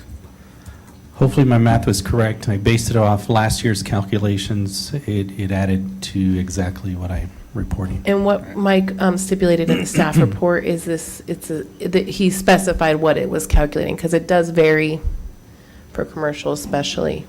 But residential, what you'll see in the attachment is there's the fully automated single-family home 2-bin, 3-bin, or no? Well, let's find out. Yeah. So when I added those ones up, I got 40. Because then there's an AD service. Maybe, Mayor, make the motion could be to approve the resolution and authorize staff to update Exhibit A consistent with the CPI increase if necessary. Do we have that CPI? Yeah, the CPI was in the staff report. Good. And the rates are in the staff report. I just got concerned when I started perusing the backup. I want to have to come back in July. I can do that. Any other questions on this from council? In good news, CR&R is giving us a couple new trucks, so that's going to be happening here shortly. But we've been saying that for the last 8 months, so we'll see when that happens. Shortage supplies. Other than that, I can make that adjustment. I do need a motion and a second, and this is to adopt resolution 2023-27 with the update the exemption on Exhibit A in reference to the CPI. Is that correct, Mr. City Attorney? Yeah, I think just authorizing staff to update Exhibit A consistent with the CPI increase. Ditto. I need a motion and I need a second. Do we have any public comments over at Askew? We do not. Okay. Wow, crickets. More gummy bears, please. I will make the motion. Second. All right, we have a motion and a second. Roll call vote. Councilmember Castillo? Aye. Councilmember Dane? Aye. Councilmember Terry? Mayor Pro Tem Welty? Aye. Mayor Smith? Aye. Passes 5-0. Thank you. All right, moving on. Business item number 13, professional service agreement with Interwest. This is our, service for the Railroad Canyon Road Corridor Safety Improvement Project for an amount not to exceed $182,550. Okay, this is you again, Mike. Yes. Tonight, we're asking City Council to approve and authorize the city manager to execute an agreement with Interwest Consulting Group for design services for the Railroad Canyon Road Corridor Safety Improvement Projects for an amount not to exceed $182,550. So if you remember back in March of '23, we received notification from Caltrans that we were awarded $1.2 million for the Highway Safety Improvement Program, which addresses the Railroad Canyon Road Corridor Safety Improvement Project, which is to address key roadway safety measures as outlined in the local road safety plan that we adopted a few months past. Shortly after, Interwest staff, along with city staff, met with Caltrans Department to discuss timelines, deadlines, grant requirements. At that time, it was determined that there were three crucial phases that would be necessary to successfully complete the project. One was grant management, the other was design services, and construction management. To meet those demands for this project, the city requires outside professional engineering support to manage and complete all phases of this project. Staff requested a cost proposal from Interwest based on their previous work related to HSIP grant and experience with the knowledge necessary to provide these services. Interwest submitted a scope of work for a period that outlined a grant, design, inspection, construction, project management services for a period of 9 months schedule for an amount not to exceed $182,550. With that, staff recommends that we proceed with the professional services with Interwest. We do have a couple of members from Interwest here. It was nice of them to stick around for this entire meeting. Seriously? Shelby Siraki, who's the senior account manager for Interwest, and Scott Harrison is the project manager for Interwest, who's probably going to be instrumental in this whole project and heavily involved as well. I want to, on behalf of the council and myself, apologize for having you guys wait through this whole thing. If I knew you were here for this item, I would have bumped you up before even Terry. So I do apologize. Thank you for sticking it out with us. Would you like to talk? You're good? Okay. Does council have any questions? Now after making them wait this long, let's not torture them. I didn't mean I to have put a them on the question. spot. I figured since they were here. Please. I'm going to come up with one. Maybe I can answer it. Okay. It's not really a question about this project. It just seems very odd to me that project management costs aren't included in the grant. That we can Yeah. have that, but we can't We plan sort of for found it. that out later once Right. we had that meeting with Caltrans. There were several things that weren't included. All that's covered in this grant is construction costs. Right, Scott? Yep. That's it. We thought design services would be included in project management, all that construction management, none of it was, None of it unfortunately. was. It's very frustrating. Yeah. That's government. Do we have a scope of work on where you're going to go with the safety plan? I know we saw a presentation a couple months ago. There are things that have been outlined in the safety plan that the project is going to take care of. So scope work is somewhat laid out in the safety plan. It has, yes, correct. That was actually submitted to Caltrans as part of the grant. which is why it was actually awarded. So it's specifically what's ever outlined on the safety plan is what we're going to be looking at addressing. At what stages do we have input into the design? What stages? As far as?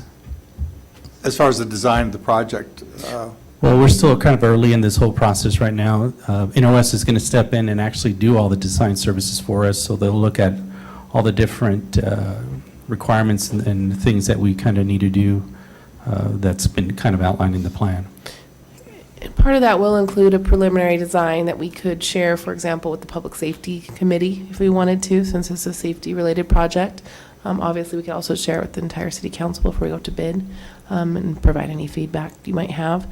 The challenge with the grant is that we pretty much are stuck with what was proposed in terms of like what improvements can be made with the funds. Hands are tied. Yeah, and pretty much what the safety plan outlines is what we can only do. Yeah. Right, Scott? Yeah. Personally, it just strikes me every time there's a death on Railroad Canyon, you know, it's like your perception of the problems expands exponentially in 2 days. And we just had a death, so suddenly we're hyper aware of what we're doing here, you know. And so this is kind of created by a couple of deaths, or this was really pushed by a couple of deaths we had about a year and a half ago. And then the one in Elsinore, where we felt like safety was going to be a big issue. And then, of course, the week before you come up, we get another one. And so this is a big concern emotionally for all of us, I'm sure, right now. It's just not an academic exercise. So, so we're very concerned, and we're optimistic, of course, that we can do a great job here. We just a little hyper vigilant right now. Can I add one thing there? So one of the things you'll see in the capital improvement plan that we'll bring next month is an active transportation plan. And this one's really looking at pedestrian and bicyclists. And one of the reasons is recognizing some of the challenges we've had from the pedestrian side. So while this grant itself is predominantly focused on speed and transportation-related accidents, we can look through that active transportation plan at pedestrian and bicyclists and electric vehicles and understand and then go after grants to address projects on the roadway with that plan. Perfect. Any more comments, questions? I do. You thought you were going to get off. Not yet. We got more down there.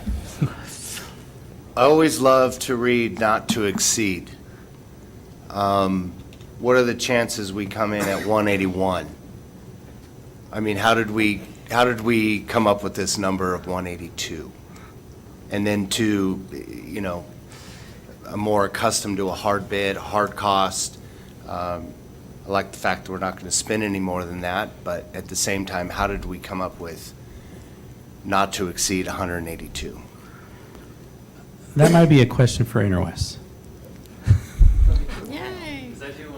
I want it because, thank you. But one of the questions you did have was the features too, of the project that was submitted for the application. So that is enhanced. You're going to have median lighting, barriers, chevron signs along the turns, enhanced crosswalks. All those safety features are along that corridor of Railroad Canyon. The not to exceed it's similar to the painting project right now. You know, obviously being billable, it's the hours that we put into the project. So the time frame of the project, how fast they get it done, those are all features. So this painting project per se, you know, it was a not to exceed of a certain amount that it won't come close to that because of the time frame of the project and how fast it's going to go along. Similar to this, it's a proposal made on a time frame on what the proposed construction is going to be and how long it will take. And how many hours are going to be put in from design, inspection services. You know, inspection services alone are put in at, you know, full-time capacity of the time frame of actual construction. The project management side could be an hour to 2 hours here, there, whatever the time that's put in. It's a not to exceed so that we don't exceed it, and it's not that, you know, we push to get to it, which I think is what you're getting at.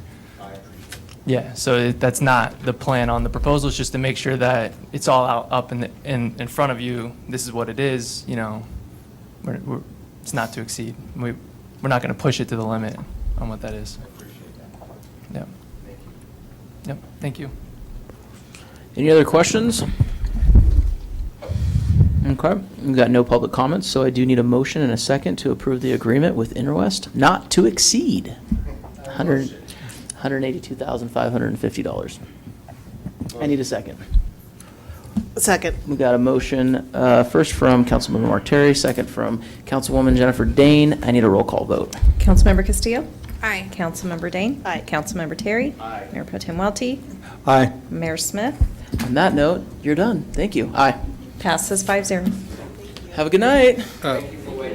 Mayor? Thank you for waiting. I know, well, we have another item. I get it. No, before you go to the next item, Yeah. I just want you to know.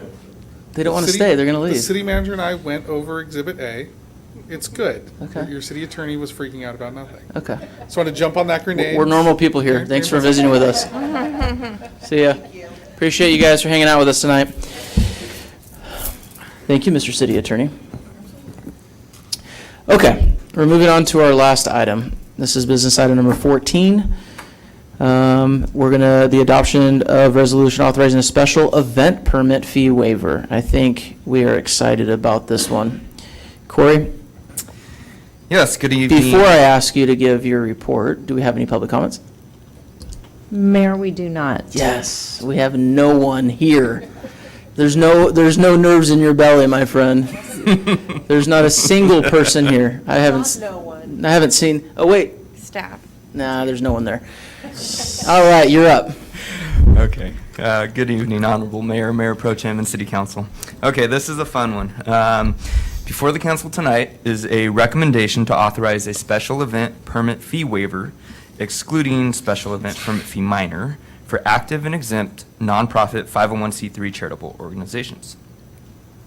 So some of the background on this is Municipal Code Chapter 11.25, established in 1997, outlines the requirements and process related to special events permits. The code spells out that a special event permit is required for any event, gathering, or planned occurrence that may attract 50 or more people. Then the municipal code also spells out that City Council has the authority to waive provisions of the chapter for nonprofit corporations engaged in charitable or public benefit purposes whenever those purposes benefit the city or its citizens. Within the last year, as you're fully aware of, the city has established new fees, a new permit tier structure, as well as a 24-hour automatic approval process for the special event permit minor. Here is an infographic on the permit types and tiers. This infographic outlines the cost, the event details, and provides examples to help applicants better understand what their event would fall under. This infographic is available on our new special event permit webpage. Woo-hoo. This page has been months in the making and has a lot of good information, including links to the applicant portal, links to outside agencies, including County Health Department and ABC. On this same page, you'll find the links to the application portal where the applicants can submit and pay for their event permit. This page can be found at canyonlakeca.gov/special events. Since adopting the new fee schedule and tier, City Council and staff have received feedback regarding hardships due to permit fee costs, especially for those nonprofit organizations. In April, the Community Engagement Committee met. The committee consists of staff and council members Casey Castillo and council members Dane. We met and discussed these challenges. Based on the authority provided in the municipal code, a recommendation was made to bring this item to council for approval. The reason the minor permit is being excluded is that the permit is designed for private residential events, and the idea is that these are automatically approved upon submittal of the application and payment. In order for a business to qualify for this waiver, it must meet the following requirements.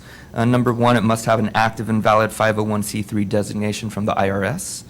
It must have an active status with the California Secretary of State, and it must have an active business license with the city.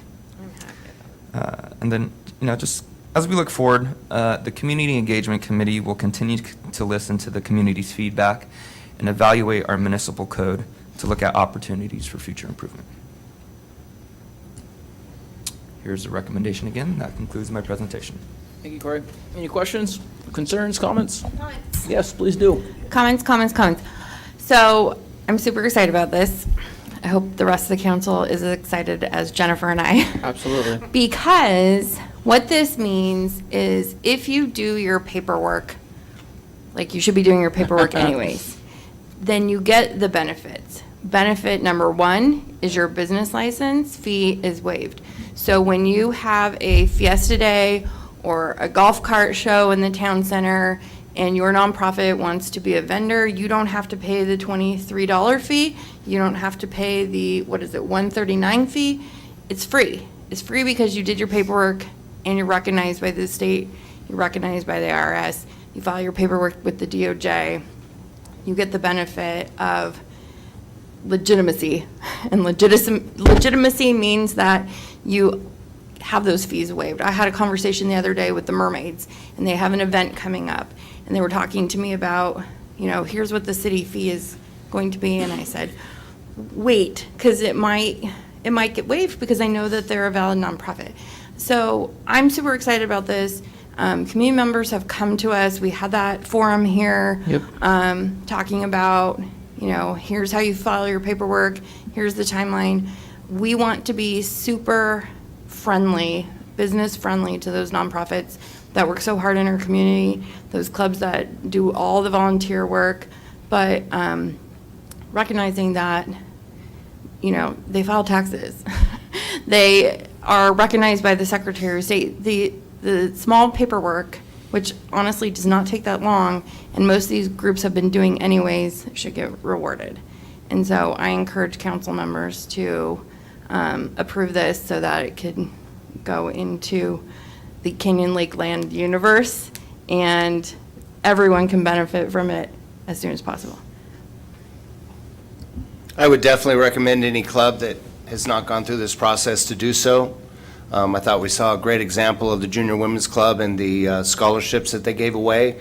Any money that may have been put towards that permit would have been then restricted from going into those scholarships. So I think I commend Casey and her, the forum that you had. I think that was extremely helpful. I wouldn't be against doing it again and working with each club to to get up to speed or, get the paperwork in so that they can benefit. Just as those, you get what I'm saying, I'm tired. I love it. Starting to sound like me. I love it. Any other comments, questions for Corey? Mayor? I have a question. Yes. I obviously think that this is a great idea, since since we worked on it. Will there be, if this gets passed, will we have set up on our website a special place for nonprofits to ask for their permit, or is that going to be designated on the website? Looking at Corey, does he want to try and answer it? Yeah. So we actually talked about this today. So yes, if this is approved, it will be something that we need to work on, but it will happen. And maybe where they can upload their documentation straight on there? Yes. Yeah, okay. We will try. We will try. There's a lot of limitations in the portal that we currently have based on the systems the city's locked into. But one thing, for example, right now, if you go into the portal and you actually apply for your permit, and then you get to the next step, which is paying, you select which fee. And there's only one fee because you're picking tier 2 or tier 1. So what Mike's going to have to do, he's going to have to find a way that says nonprofit tier 1A, and they'll have to select that. And what will happen is then they would get no charge, right? It'd be 0. I have a question though. Is this for a business, like any nonprofit? Because I know, so just speaking from personal experience, having applied and received a Canyon Lake business license for the Clear Foundation, it was a one-page form. I attached the IRS tax exemption letter. I think I attached paperwork from the Secretary of State, and it was issued. So now that group is on file as a registered business licensee for the city. So then when I go to apply for a permit, we would already be on file as being a registered nonprofit because you have those papers by virtue of applying for the business license, which, by the way, the fee was also waived on. That's a great idea. That's actually something we could do. So one of the reasons you'll see that we excluded the minor permit is because you go in, you pay it, it's just approved, right? On the others, we're not even going to require them now to like have their ABC permit right away or their POA approval right away, because we want people to be able to do that at parallel time. So they're applying for our permit at the same time as the POA, and they don't have to wait till they get their ABC permit or wait till they get their POA approval. Now they can do them all at a parallel time, and it'll be staff's responsibility to say, before I issue this permit, I need X, Y, and Z. So essentially, everybody will get conditions for their event, right? And before we actually issue the permit, we'll verify everything. So we will verify at that point that they truly are a nonprofit, and using the business license is a great way. And if not, then we'll request those documents to prove that they are legitimate. And if not, they'll be charged a fee before they're issued their permit. I think what's also important just to know, and I think most groups know this, but those that don't, is sanctioning by the POA. If you're a club, that does not mean you are a nonprofit. We're talking about Secretary of State, IRS, Legitimacy. Department of Justice, Yep. all the things, not just POA sanctioning. Right. City Attorney. Yes, Mr. City Attorney? Yeah, I just wanted to recommend that you include some additional exemptions as well. There is a type of charitable organization that does not necessarily have an IRS exemption letter and is not required to have a business permit, and those are churches and religious organizations in our community. Done. So you may want to add that as well, because as it's stated, you're required to have the IRS exemption. Right. Many churches don't. If they meet the statutory requirements, they're not required to get it. And our business license does not require churches to apply for or obtain a business license. They can, they don't have to. So that may be something you want to add to the reso as well. They're the only type of charitable organization I can think of that wouldn't have to comply with those requirements. Sounds like if you're a Canyon Laker, you need to have your event at a church. I'm okay with that. Anyone else? Does that sound good? Catch, thank you. Cool. I do need, wait, are we good? Any more discussion? I think it's great. It's phenomenal. Very excited about it. Thanks for that adjustment, Mr. City Attorney. I think that is definitely warranted. I need a motion. I will motion. I will second it. I need a roll call vote. Councilmember Castillo? Aye. Councilmember Dade? Aye. Councilmember Terry? Aye. Mayor Pro Tem Welty? Aye. Mayor Smith? Aye. Passes 5-0. Thank you. City manager comments. I have none tonight, thank you. Perfect.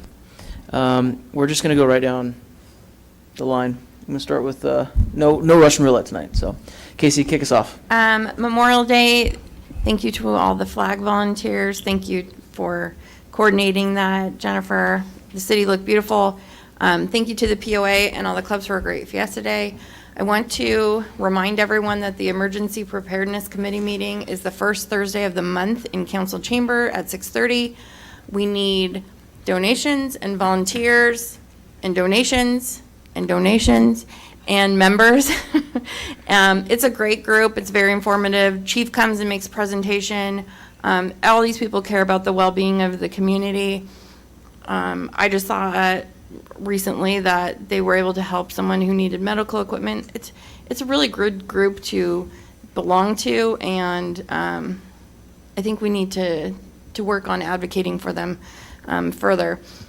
Also want to congratulate the Canyon Lake Firefighters Association on a great golf cart show. Had a lot of fun. Really good turnout. Like for a Saturday in Canyon Lake when there's a million things going on, it was a great turnout. Congrats to the Canyon Lake Little League. There's a couple of Tournament of Champion divisions. I know there's a bunch of kids that are heading to All-Stars, so they're excited about that. Junior Lifeguard starts on Monday, so 2 weeks of junior lifeguards, and I'm super excited that we have 40 kids out of the 70 who are participating coming from Canyon Lake, Go Canyon Lake. Paris, Lake Elsinore, all hopping on the bus. So that's super excited. And then I just want to say, if you have strong feelings about a topic, it would be helpful if we knew about it before we voted on it. So if you have the inability to attend a meeting and give public comment, you can email public comment to publiccomment@canyonlakeca.gov. Personally, for me, you can email me, kcastillo@canyonlakeca.gov. Thank you. You're welcome. Councilmember Dane. I would also like to thank all the volunteers that helped place flags out for Memorial Day and for that weekend, and for staff for organizing their beautiful wreaths. Special shout out to Corey for all his help organizing the maps, so I didn't have to do it this year. You killed it, bud. And it was so much. You killed it, It man. was so much better. Yeah. And the last thing is just the unveiling of the 9/11 monument at the fire station. I was happy to be a part of that committee and happy to be able to do the ribbon cutting for that. It's a beautiful monument and appreciate being able to have it there. That's all I have. Awesome. Mayor Pro Tem? I'm going to be the 4th of July specialist again, the summer Absolutely. specialist. We need it. It's coming to the 4th of July. We didn't talk to the chief about it, but I'm sure you've got your extra people on board, chief. Yeah, he's saying yes. So we're going to get ready for the 4th of July. Always a lot of people in the lake. There's fireworks going on. The only fireworks that should really be going on are the ones that are going off on the island. Individuals should not be lighting fireworks off, and I'm sure we'll be looking for them, but the best way to not have a problem is for the people not to light them in the first place. The lakes gets very crowded on that day. Just be cognizant that when we expand from our 10,000 to our 35,000 people in the lake in one day, it is quite a strain on their system. So be a little use a little judgment in who you call in. Don't call in your son's football team, his baseball team, all these unknown strangers that you happen to meet the night before at the local bar. Please don't call those people in. Call your friends in, call your guests in, call people you invite over to your house, and call your group of 50 family members in if that's what you like. Because those are your guests and those are your friends, and we're happy to have them, but that doesn't mean that you call in, again, your son's football team, your daughter's softball team. Just kind of keep a little bit under control. It helps the community out as a whole. And of course, be safe, be careful. There's a little bit of drinking in Canyon Lake on the 4th, so drive and walk and bike very defensively. Thank you. Thank you. Councilmember Mark Terry. I think we've about covered it.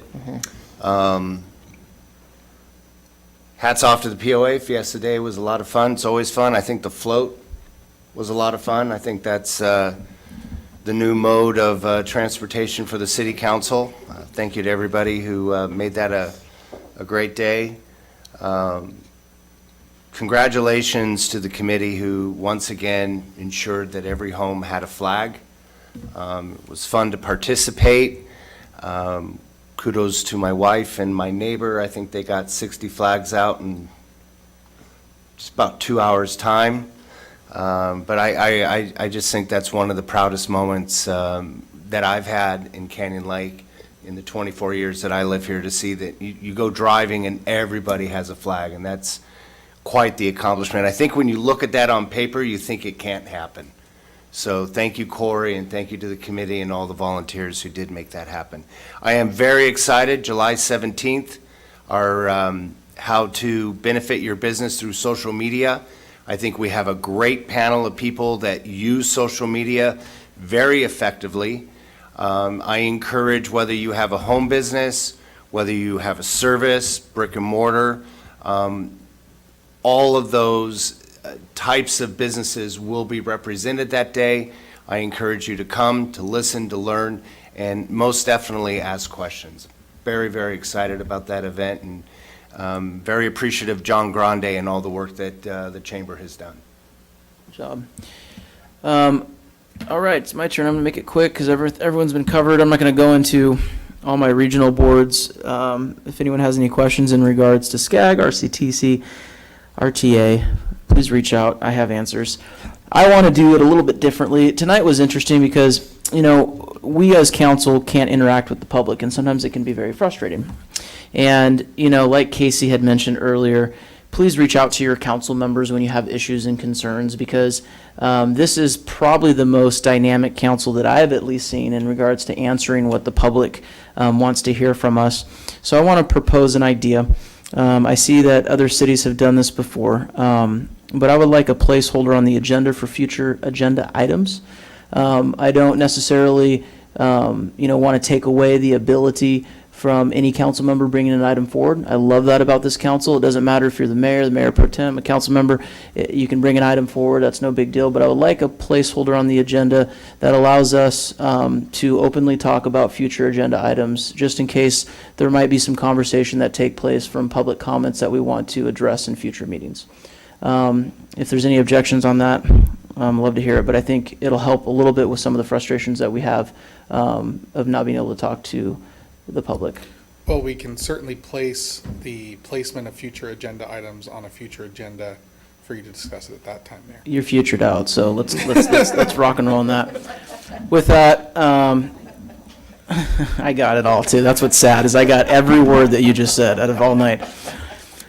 Announcements. The next city council meeting will be held on Wednesday, July 12th, and believe it or not, I'm looking at July 12th, which means in August we're dark. I can't believe it's already that.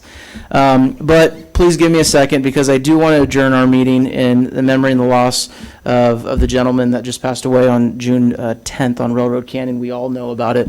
I'm appreciative that this council is taking the matter very seriously in regards to the issues with Railroad Canyon, but I want to adjourn in his memory. Thank you.